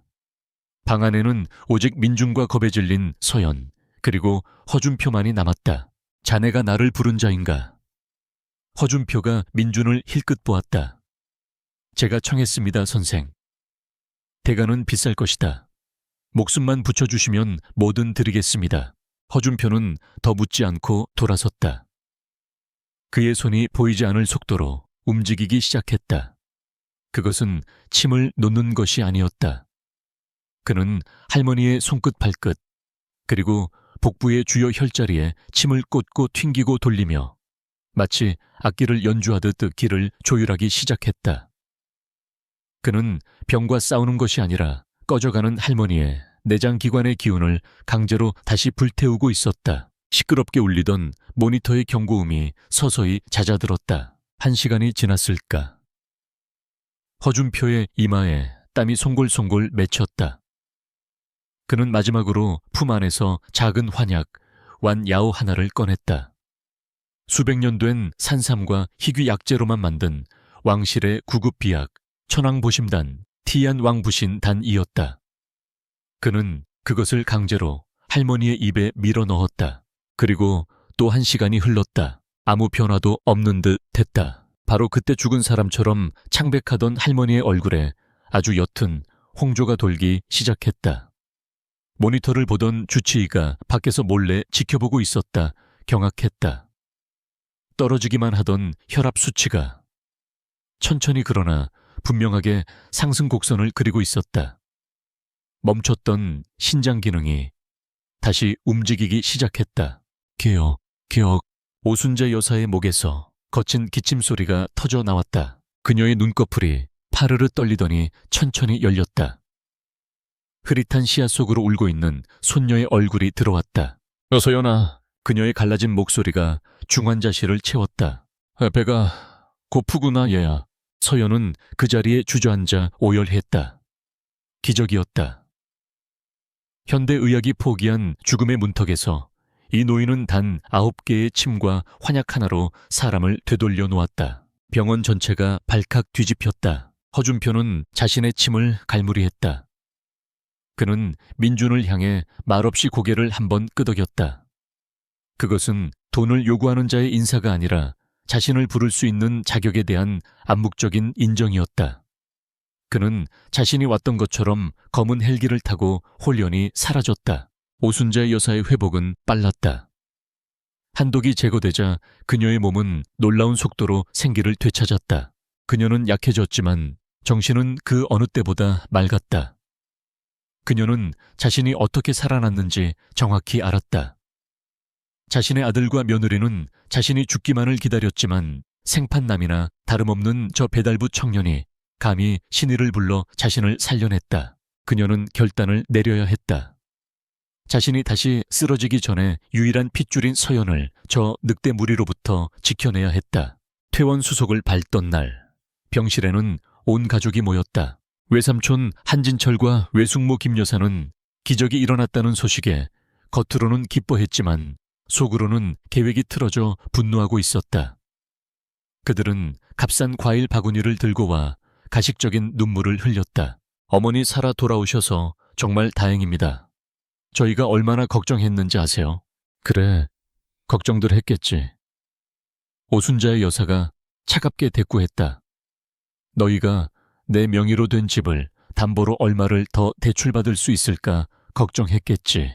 에어 어머니, 그게 무슨 말씀이세요? 바로 그때 병실 문이 열리고 김 변호사가 들어왔다.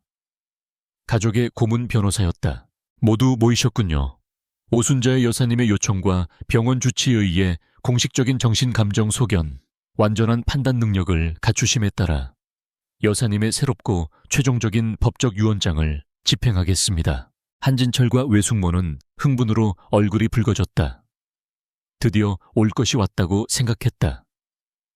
그들은 당연히 외아들인 자신들에게 집이 상속될 것이라 믿었다.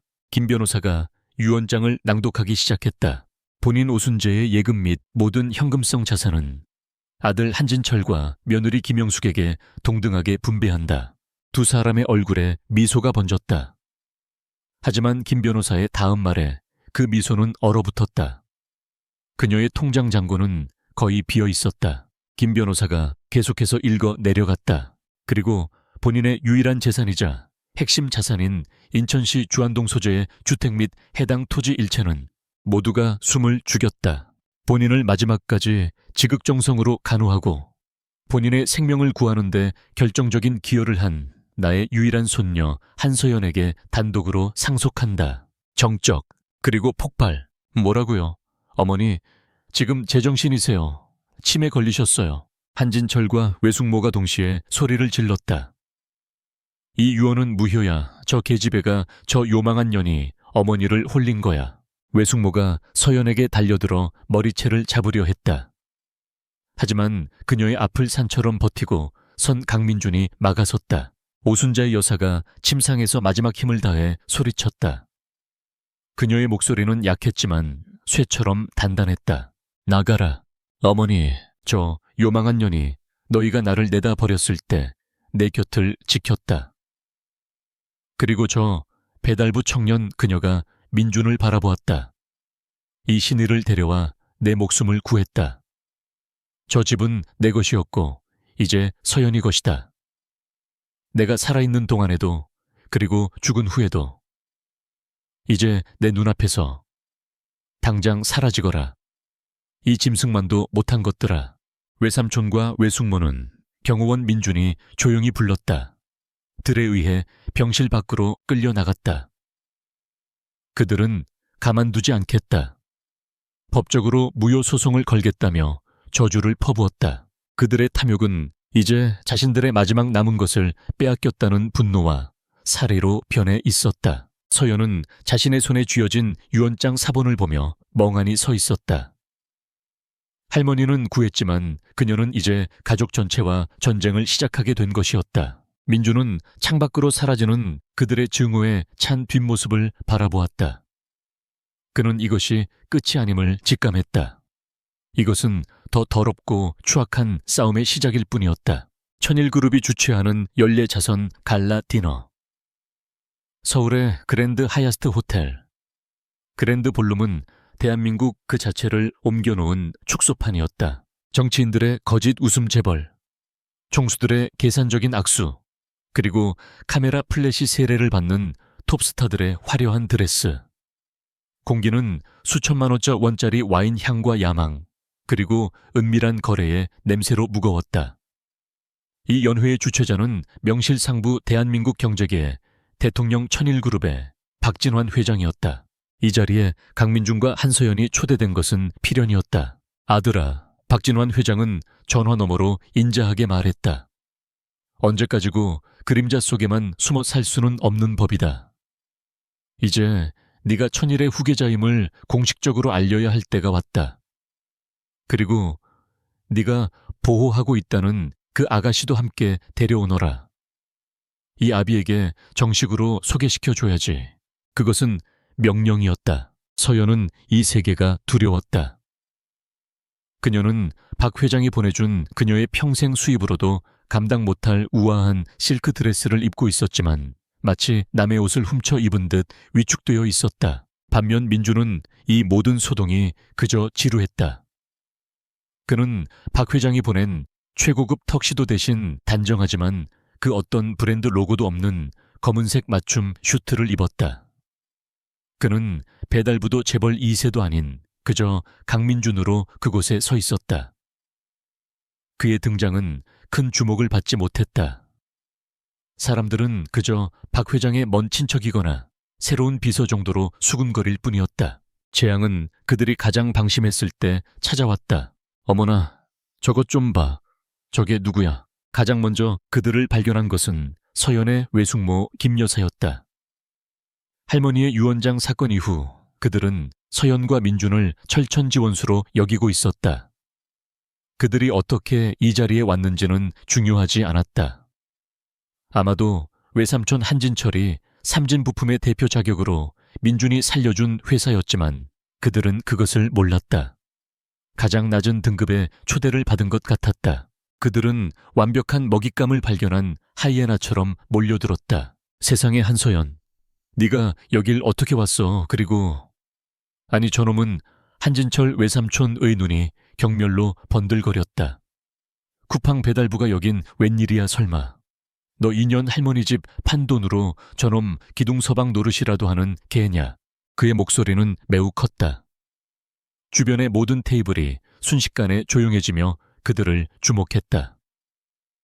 재벌가 파티에서 쿠팡 배달부와 기둥서방이라는 단어는 너무나 자극적이었다. 사촌 한진철이 비웃으며 나섰다.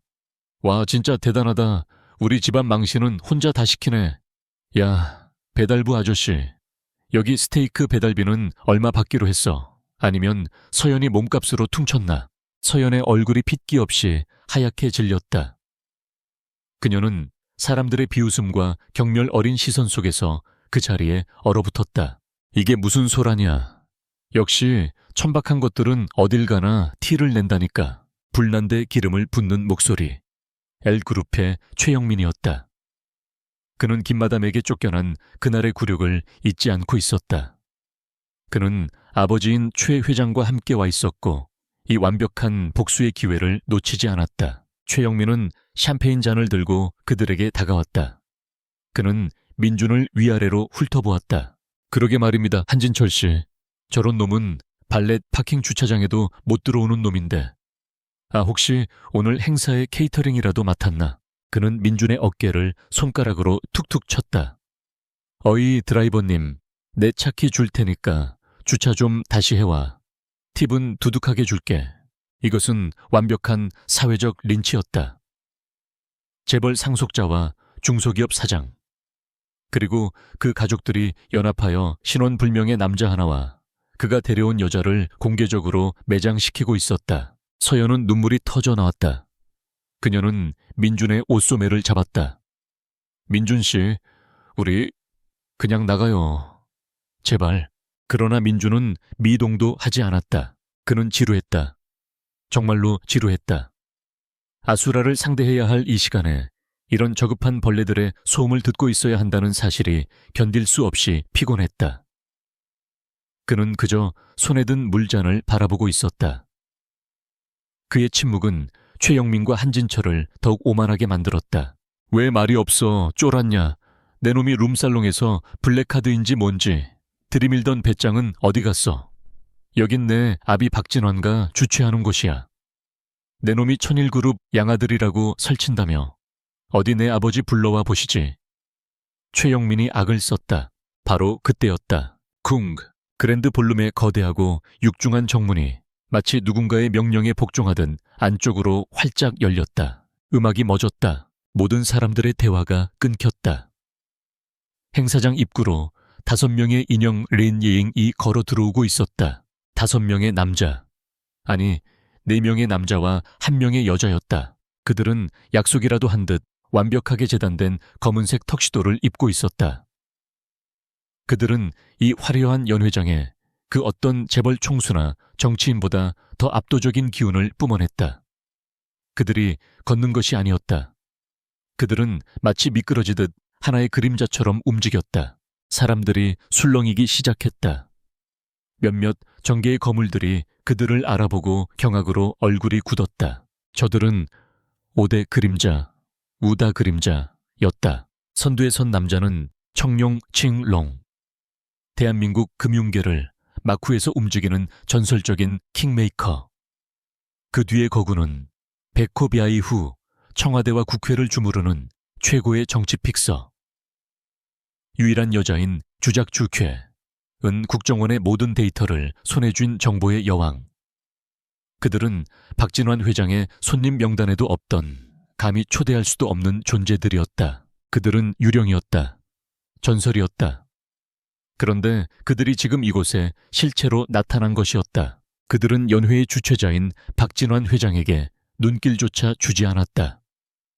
박 회장은 이 예상치 못한 혹은 예상했던 등장에 흥미로운 미소를 지으며 잔을 들었다. 5대 그림자는 모든 거물들의 인사를 무시했다. 그들은 메인 테이블을 지났다. 화려한 스포트라이트를 받는 중앙 무대를 가로질렀다.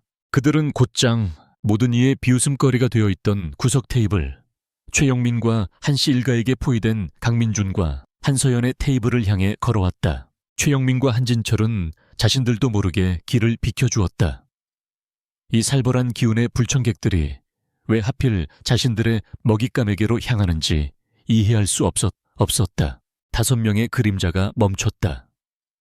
그들은 완벽한 오각편대로 강민준이 앉아있는 테이블을 둘러쌌다. 선두에 섰던 청룡이 물잔을 들고 있는 민준을 바라보았다. 모든 소리가 사라진 그랜드 볼룸. 숨소리 하나 들리지 않는 절대적인 정적 속에서 청룡의 목소리가 울려 퍼졌다. 하대수님, 그 한마디에 최영민의 손에서 샴페인 잔이 떨어져 박살났다. 그리고 청룡을 필두로 한 5대 그림자 전원이 마치 한 사람처럼 자신들의 지휘관을 향해 군더더기 없는 완벽한 90도의 군사예절로 허리를 숙였다. 그것은 절대적인 충성의 맹세였다. 사령관님, 휴식기간이 종료되셨습니다. 저희 5대 그림자 지금부로 사령관님의 공식적인 귀환을 맞이합니다. 정적, 시간이 멈췄다. 아니, 세계가 깨졌다. 최영민의 얼굴에서 핏기가 사라졌다. 그는 숨을 쉬는 법을 잊어버렸다. 하데스, 사령관, 저 배달부가 감히 자신이 약을 먹이려 했던 L그룹의 힘으로 짓밟으려 했던 저 배달부 새끼가 대한민국을 그림자 속에서 지배한다는 전설에 하데스라고 외삼촌 한진철과 외숙모는 그 자리에 얼어붙은 석상이 되었다. 그들의 뇌는 이 엄청난 정보를 처리하기를 거부했다. 한서연. 그녀는 떨리는 눈으로 자신을 보호하듯 둘러싼 이 무서운 사람들과 그들의 경배를 받고 있는 한 남자 강민준을 바라보았다. 자신이 알던 포장마차의 외로운 남자도, 돈이 없어 보이던 배달부도 무서웠지만 다정했던 계약 남자친구도 아니었다. 그는 왕이었다. 바로 그때 박진환 회장이 박수를 치며 인자한 아버지의 미소를 지은 채 그들에게 다가왔다. 그는 무대에서 마이크를 잡고 이 충격적인 광경에 넋이 나간 모든 하객들을 향해 선언했다. 여러분, 놀라게 해드려 죄송합니다. 제 아들이 좀 극적인 등장을 좋아해서 말입니다. 그가 민준의 어깨를 자랑스럽게 감쌌다. 오늘 이 자리를 빌려 공식적으로 제 유일한 후계자를 소개합니다. 나의 아들 강민준입니다. 제 아들. 그 한마디가 모든 것을 끝냈다. 강민준은 기생충 같은 배달부가 아니었다. 그는 천일그룹의 숨겨진 황태자였으며 그림자 세계의 사령관 하데스였다. 이 방 안에 아니 대한민국 전체의 권력 지도가 이 구석진 테이블을 중심으로 지금 이 순간 완벽하게 재편되었다. 최영민과 한씨 일가의 얼굴은 잿빛으로 죽어 있었다. 그랜드 하얏트 갈레에서의 밤은 모든 것을 바꾸어 놓았다. 강민준은 하룻밤 사이에 대한민국에서 가장 유명한 남자가 되었다. 쿠팡이츠 배달부로 위장한 천일그룹의 황태자, 전쟁 영웅 하데스의 귀환. 언론은 이 자극적인 헤드라인으로 미쳐 날뛰었다. 강민준은 이 모든 관심이 역겨웠다. 그의 완벽했던 위장이, 그의 사냥터가 하룻밤 사이에 서커스 무대로 변해버렸다. 한서연 역시 혼란스러웠다. 자신을 구해준 미스터리한 남자가 이제는 자신이 감히 쳐다볼 수도 없는 위치의 사람이 되었다. 그녀는 그의 세계에 속하지 못했다. 그녀는 그에게서 멀어짐을 느꼈다. 그러나 이 모든 소동을 가장 격렬하게 반응하며 지켜본 자가 있었으니 바로 아수라 장태수였다. 그는 서울 외곽의 한 지하 벙커 수십 개의 모니터가 번쩍이는 자신만의 사령부에서 갈라의 모든 광경을 실시간으로 지켜보고 있었다. 하데스. 박진환의 개가 공식적으로 무대 위에 올랐군. 그의 얼굴은 분노가 아닌 차가운 계산으로 일그러졌다. 그는 본래 천천히 박진환의 제국을 금융시장에서부터 잠식해 들어갈 계획이었다. 하지만 하데스라는 최강의 무기가 박진환과 공식적으로 연합한 이상 속도를 낼 필요가 있었다. 강민준의 힘 5대 그림자, 이 천일그룹의 자본과 완벽하게 결합하기 전에 그 고리를 끊어내야 했다. 아니, 고리를 끊는 것이 아니었다. 그 칼날의 방향을 돌려놓아야 했다. 다음 날 아침 대한민국 주식시장 KOSPI 이 개장하는 순간 전쟁이 시작되었다. 천일그룹 본사 40층의 전략 상황실. 박진환 회장이 직접 지휘봉을 잡았고 강민준은 그의 옆에서 이 모든 상황을 지켜보고 있었다. 회장님, 개장 1분 만에 천일바이오와 천일중공업 주식이 대량 매도로 쏟아지고 있습니다. 정체불명의 해외 펀드입니다. 공매도 숏셀링 폭탄입니다. 동시에 외국계 언론사들에서 천일그룹의 회계 부정 의혹을 터뜨리고 있습니다. 이건 조직적인 공격입니다. 상황실은 순식간에 아수라장이 되었다. 박진환 회장은 그러나 예상했다는 듯 침착했다. 그는 아들의 어깨를 잡았다. 그의 눈에는 아들에 대한 깊은 신뢰가 담겨 있었다. 보아라 민준아, 저것이 바로 아수라 장태수가 하는 짓이다. 그는 창조하는 자가 아니라 파괴하는 자다. 10년 전 내 아비의 회사를 그렇게 무너뜨렸고 이제는 나의 회사 아니 너의 회사를 무너뜨리려 하고 있다. 그는 민준의 복수심을 정확히 자극했다. 아들아, 너의 힘이 필요하다. 네 아버지의 제국을 저 악마의 소나기에서 함께 지켜다오. 강민준의 눈이 차갑게 빛났다. 명령을 내리시죠, 아버지. 청룡을 풀어라. 돈에는 돈으로 맞서야지. 강민준은 즉시 그의 그림자들에게 명령을 하달했다. 금융의 왕 청룡이 즉각 방역에 나섰다. 천일그룹의 막대한 자본과 하데스가 비밀리에 운용하던 천문학적인 규모의 군사자금이 시장에 투입되었다. 서울 증권시장은 두 거대 괴수의 싸움터로 변했다. 수조 원의 돈이 오가며 주가는 미친 듯이 요동쳤다. 아수라가 팔면 청룡이 샀다. 아수라가 루머를 퍼뜨리면 청룡은 더 큰 호재를 터뜨렸다. 시장은 교착 상태에 빠졌다. 강민주는 이것이 너무 쉽다고 생각했다. 아수라가 고작 이 정도일 리가 없었다. 10년간 국정원의 추적을 따돌린 남자가 이렇게 뻔한 정면 대결을 걸어올 리가 없었다. 이 금융전쟁은 거대한 소음이었다. 진짜 공격은 다른 곳에서 오고 있었다. 그날 오후 민준이 유일하게 자신의 공간으로 사용하는 낡은 인천 오피스텔. 그곳으로 보안 등급이 매겨지지 않은 평범한 퀵서비스 소포 하나가 배달되었다. 물론 그 소포는 그의 정보 담당 주작의 손에 즉시 회수되어 온갖 검사를 마친 뒤였다. 폭발물도 생화학 무기도 아니었다. 그저 낡은 서류 뭉치 몇 개뿐이었다. 주작은 그것을 천일의 전쟁 상황실에 있는 민준에게 비밀리에 전달했다. 민준은 아무도 없는 비상계단에서 소포를 열었다. 그의 손이 가늘게 떨리기 시작했다. 그 안에는 사진 한 장이 들어있었다. 1990년대 초반에 찍힌 빛바랜 사진이었다. 허름한 공장 작업실, 천일 엔지니어링이라는 작은 간판 앞에서 젊은 남자 셋이 어깨동무를 하고 환하게 웃고 있었다. 한 명은 너무나도 그리운 그의 친아버지 강지혁이었다. 또 한 명은 지금의 박진환 회장이었다. 지금의 인자함과는 다른 야망으로 불타는 젊은 시절의 박진환. 그리고 마지막 한 사람. 열정적이고 불같은 눈빛을 한 남자, 장태수, 아수라였다. 그들은 형제였다. 민준의 머릿속이 하얘졌다. 박진환 회장은 분명히 말했다. 장태수는 아버지가 성공한 후에 돈을 노리고 접근한 악당이라고.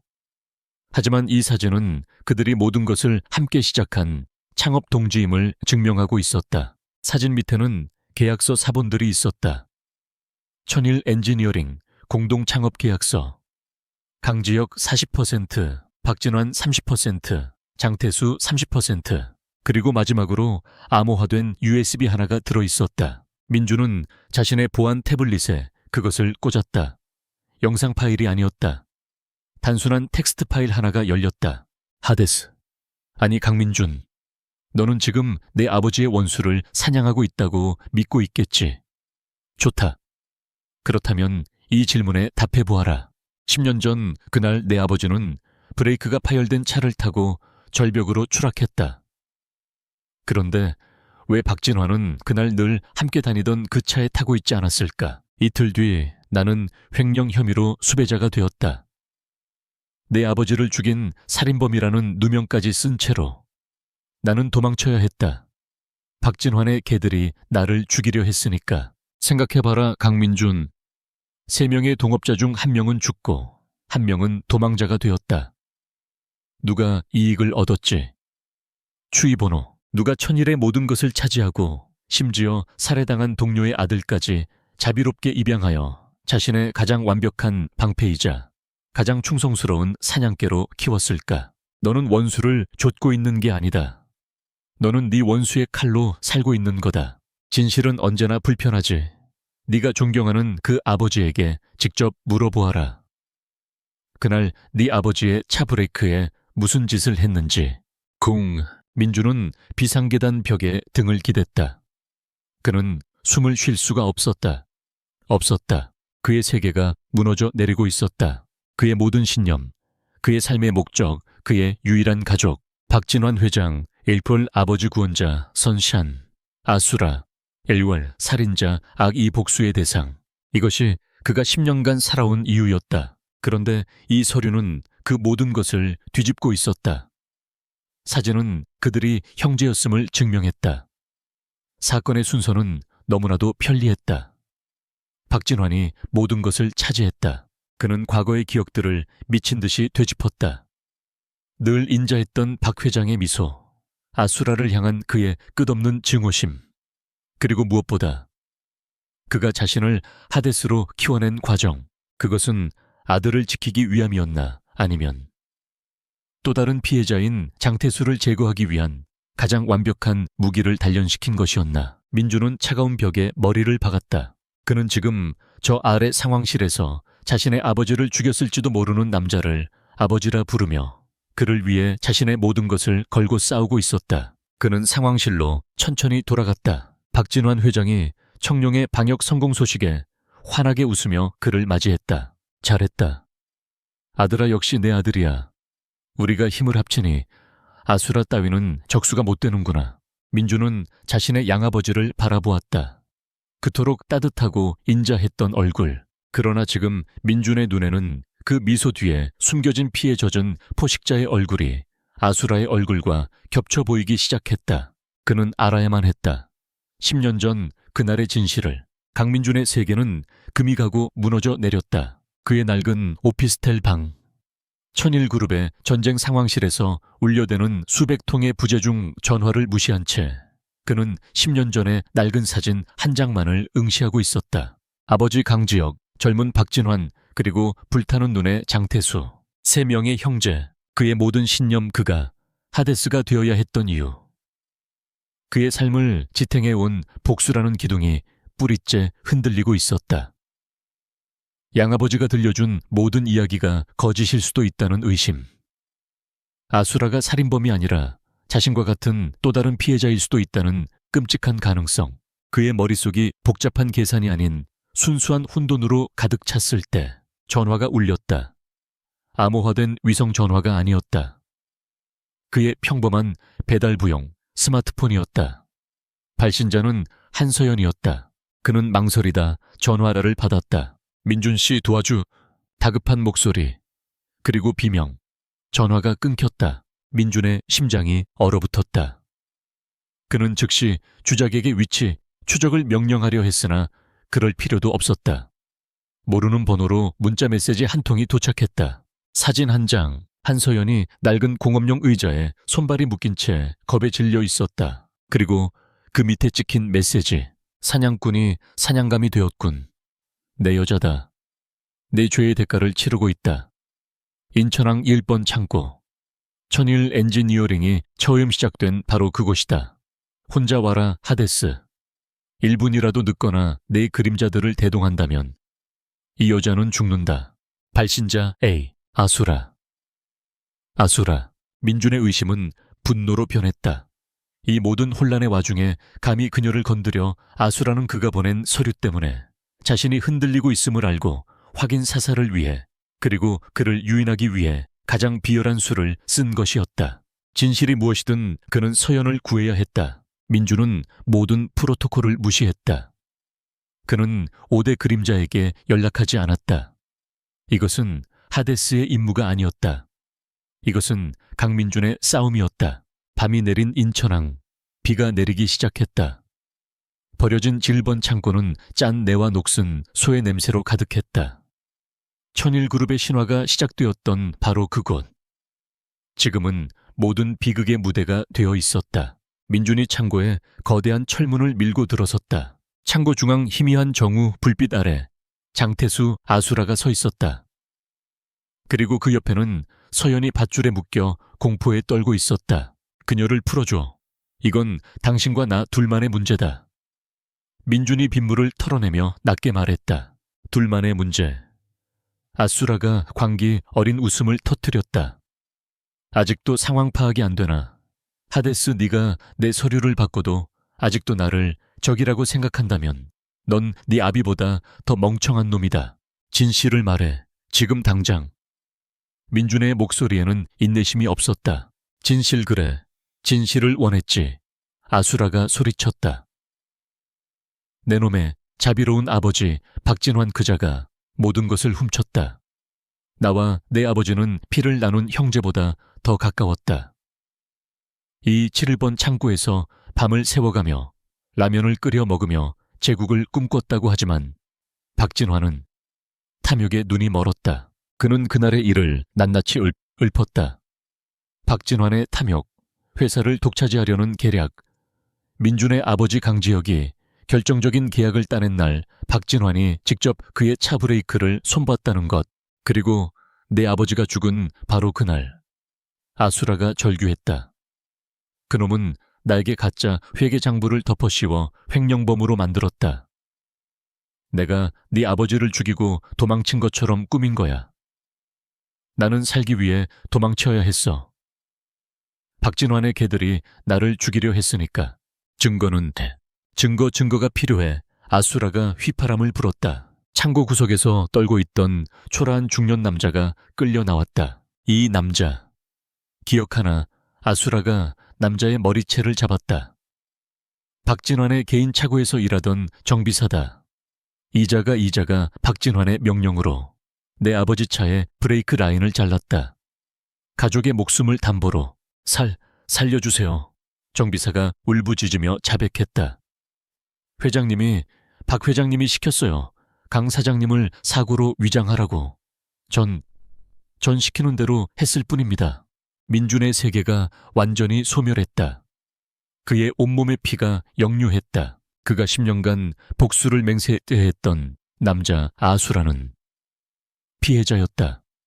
그가 10년간 아버지라 부르며 따랐던 남자 박진환은 아버지를 죽인 원수이자 자신의 삶 전체를 기만한 악마였다. 민준이 서연을 묶은 밧줄을 향해 비틀거리며 다가갈 때였다. 짝, 짝, 짝, 박수소리. 창고 2층의 어두운 캐스워크에서 누군가가 천천히 박수를 치며 모습을 드러냈다. 박진환 회장이었다. 그는 인자한 아버지의 미소를 짓고 있었지만 그의 뒤에는 기업의 경호원들이 아니었다.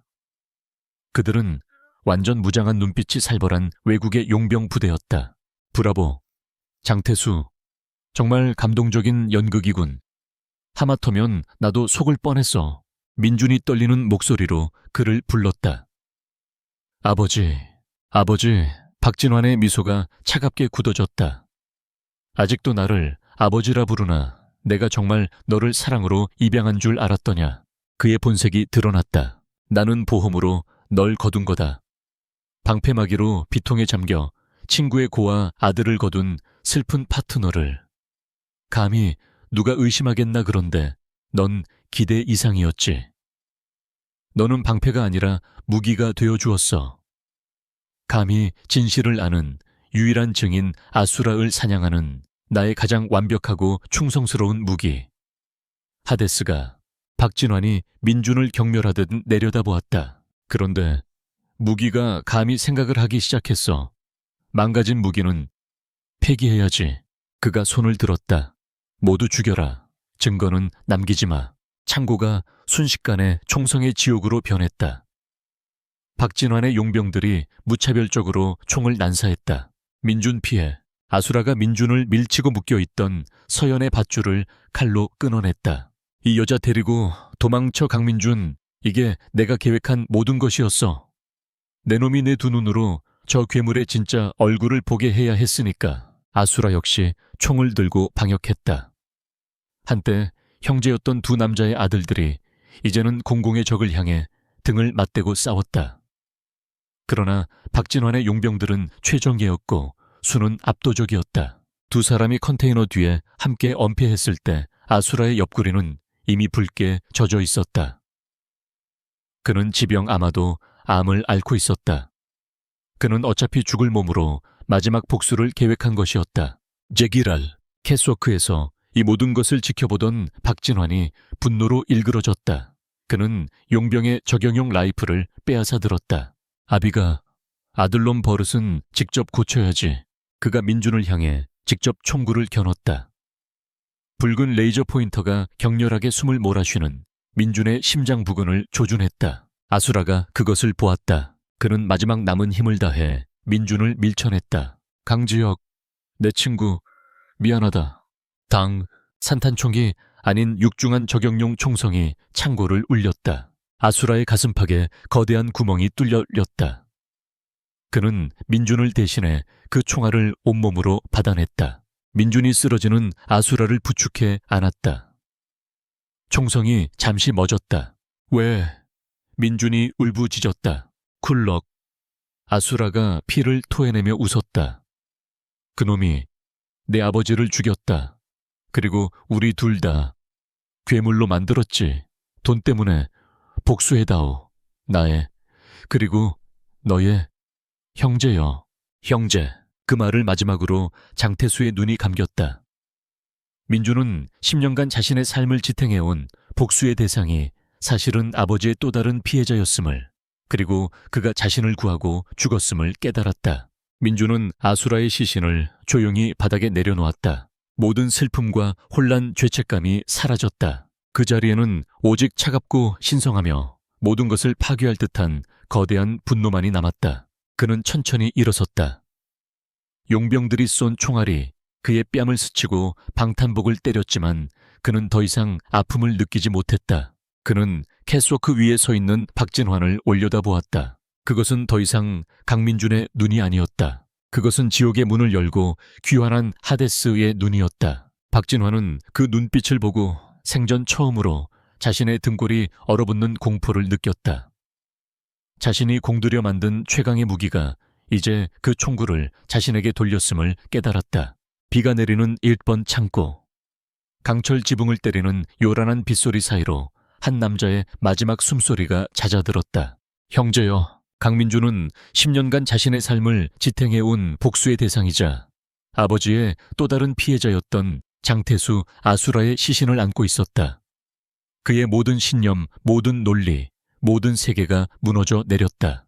그의 눈이 천천히 2층 캐스워크에 서 있는 박진환을 향했다. 그의 아버지를 죽인 원수, 자신의 삶 전체를 기만하고 조종한 악마, 슬픔이 사라진 자리에 지옥의 유황불보다 더 뜨겁고 심해보다 더 차가운 순수한 분노가 차올랐다. 죽여!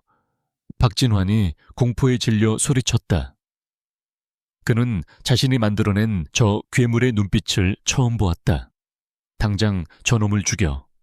용병들이 민준을 향해 다시 총구를 돌렸다. 그러나 그들은 더 이상 강민준을 상대하고 있는 것이 아니었다. 그들은 하데스를 상대하고 있었다. 첫 번째 총알이 발사되기 직전 민준이 먼저 움직였다. 그는 더 이상 엄폐하지 않았다. 그는 어둠 속을 질주했다. 그것은 인간의 속도가 아니었다. 용병들의 조준경은 그의 움직임을 따라잡지 못했다. 그는 첫 번째 용병의 총구를 잡아 꺾어버렸고 그의 목을 부러뜨렸다. 두 번째 용병의 소총을 빼앗아 개머리판으로 그의 안면을 가격했다. 그는 총을 쏘지 않았다. 그는 전장에서 배운 가장 효율적이고 가장 고통스러운 방식으로 적들을 해체하기 시작했다. 그것은 학살이었다. 자신이 훈련시킨 모든 기술, 자신이 봉인했던 모든 분노가 한 남자를 향해 폭발하고 있었다. 박진환은 공포에 질려 비틀거리며 도망치려 했다. 그가 아끼던 최정예 용병 부대는 그가 만든 최고의 무기 앞에서 낙엽처럼 쓰러져 갔다. 민주는 캐스워크로 뛰어올라 박진환의 앞을 가로막았다. 아버지라고 불렀지. 민준이 피 묻은 손을 털며 말했다. 그의 목소리는 기계처럼 감정이 없었다. 민준아 내 아들아, 오해하다 장태수, 저놈이 꾸민 짓이야. 내가 아니야. 나는 널. 민준이 빼앗은 권총을 발사했다. 총알은 박진환의 귓가를 스치며 뒤쪽에 철제 기둥에 박혔다. 다시 한번 그 더러운 입으로 내 아버지를 모욕하거나 아들이라는 단어를 입에 담으면 다음은 내 심장이다. 박진환은 공포로 다리가 풀려 그 자리에 주저앉았다. 대한민국 경제대통령의 비참한 최후였다. 민준이 그를 향해 권총을 들어 올렸다. 10년간의 복수, 아버지의 원수, 아수라의 유언, 모든 것을 끝낼 시간이었다. 그의 손가락이 방가쇠에 힘을 주려던 바로 그 순간, 사령관님 멈추십시오. 창고의 모든 문이 동시에 열리며 섬광탄과 함께 무장한 경찰 특공대 수와트가 쏟아져 들어왔다. 그리고 그 선두에는 5대 그림자 전원이 서 있었다. 청룡칭롱 이 민준을 향해 다급하게 외쳤다. 그만 그를 죽이면 당신도 살인자가 됩니다. 보스. 민준의 손이 떨렸다.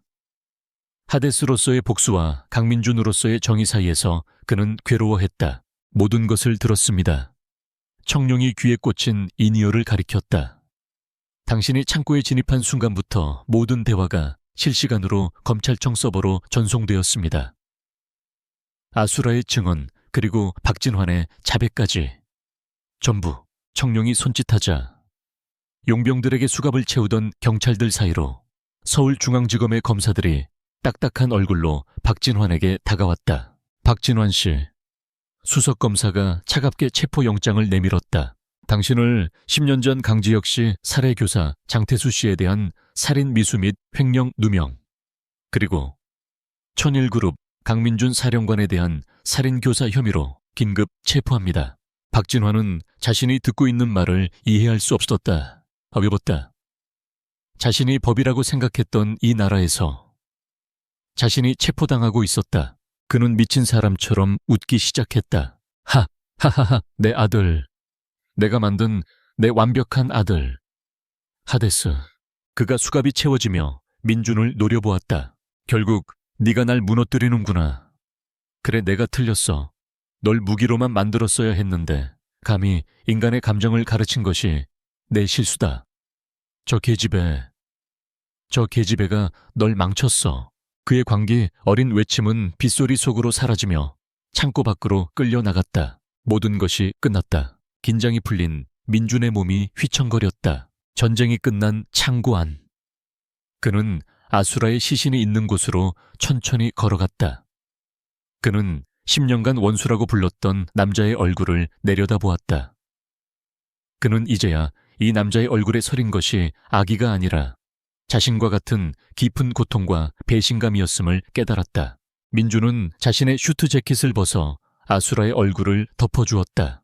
편히 쉬십시오. 삼촌, 산춘. 그는 돌아서서 이 모든 지옥도를 공포에 질린 눈으로 지켜보고 있던 서연에게로 걸어갔다. 특공대원이 그녀에게 충격 방지용 담요를 덮어주고 있었다. 민준은 그녀 앞에 멈춰 섰다. 그는 그녀의 어깨를 묶고 있던 마지막 밧줄을 풀어주었다. 서연은 울지 않았다. 그녀는 그저 이 모든 폭풍을 홀로 견뎌낸 상처 입고 지친 남자를 바라보았다. 그녀는 앞으로 나아가 카메라 플래시나 다른 사람들의 시선 따위는 아랑곳하지 않고 그를 힘껏 끌어안았다. 늘 강철처럼 단단하고 차가웠던 민준의 몸이 그녀의 품 안에서 아주 미세하게 떨리고 있었다. 그는 마침내 10년간의 지독한 전쟁을 끝내고 그녀의 어깨에 이마를 기댔다. 6개월 후 대한민국은 격변을 맞았다. 천일그룹 박진환 회장의 재판은 세기의 재판이라 불리며 대한민국 재벌 시스템의 가장 추악한 민낯을 드러냈다. 그는 결국 모든 혐의가 인정되어 무기징역을 선고받고 몰락했다. 천일그룹은 해체 직전까지 갔으나 유일한 정당한 상속자 친아버지 강지혁의 지분인 강민준에 의해 재편되었다. 서울 프레스센터 수백 명의 기자들 앞에 쿠팡이츠 배달부도 하데스 사령관도 아닌 단정한 검은색 슈트를 입은 강민준 대표가 섰다. 그는 천일그룹의 모든 구조조정안을 발표했다. 그리고 마지막으로 가장 중요한 발표를 했다. 본인은 오늘부로 천일그룹의 모든 불법적인 비자금과 박진환 전 회장의 개인 재산을 환수하여 지혁과 태수의 재단을 설립합니다. 기자들 사이에서 술렁임이 일었다. 이 재단은 두 분의 진정한 창업주이신 구 강지혁 회장님과 늦게나마 명예를 회복하신 구 장태수 회장님의 창업 정신을 기릴 것입니다. 그리고 이 재단의 모든 기금은 저희 아버지들처럼 기업 범죄와 내부 배신으로 고통받은 피해자들, 그리고 저와 같이 부모를 잃은 고아들을 지원하는 데 사용될 것입니다. 그는 아버지의 복수를 완수했지만 피가 아닌 정의로, 파괴가 아닌 재건으로 그 모든 것을 매듭지었다. 같은 날 오후 인천, 서연의 할머니가 물려주신 낡은 집은 따뜻하고 밝은 햇살이 드는 곳으로 아름답게 리모델링되어 있었다. 오순자의 여사는 이제 건강을 완전히 회복하여 손녀와 함께 평화로운 시간을 보내고 있었다. 서연은 더 이상 빚에 쫓기지 않았다. 그녀는 대학에 복학해 법학을 공부하기 시작했다. 약자를 지키는 변호사가 되기 위해서였다. 그녀의 악독했던 친척들은 할머니의 유언장 사건 이후 별건의 사기 혐의 삼진 부품 관련로 조사를 받고 법의 심판을 기다리는 신세가 되었다. 그날 저녁 노을이 지는 인천항 부두. 모든 것을 처음 시작했던 1번 창고가 멀리 보이는 방파제 위에 강민준이 홀로 서 있었다. 그는 주머니에서 하데스의 암호화된 위성 전화를 꺼냈다. 그의 과거이자 그의 족쇄였던 물건. 그는 그것을 멀리 바다를 향해 던져버렸다. 첨벙 소리와 함께 그의 과거가 검푸른 물속으로 가라앉았다. 이제 다 끝난 거예요. 따뜻한 코트를 입은 서연이 어느새 그의 곁으로 다가와 그의 손을 잡았다. 그녀는 더 이상 겁에 질린 사슴이 아니었다. 민주는 그녀를 바라보았다. 그리고 그의 얼굴에 지난 10년간 단 한 번도 지어본 적 없는 편안하고 따뜻한 미소가 번졌다. 그래, 끝났어. 그가 그녀의 손을 마주 잡았다. 하데스는 죽었고 아수라는 잠들었지. 그리고 강민주는 그는 자신을 구원해준 여자를 바라보며 말했다. 드디어 집에 돌아왔어. 두 사람은 더 이상 말이 없었다. 그들은 그저 과거의 모든 그림자가 씻겨나간 깨끗한 하늘 아래 인천대교 위로 쏟아지는 눈부신 노을을 함께 바라보고 있었다.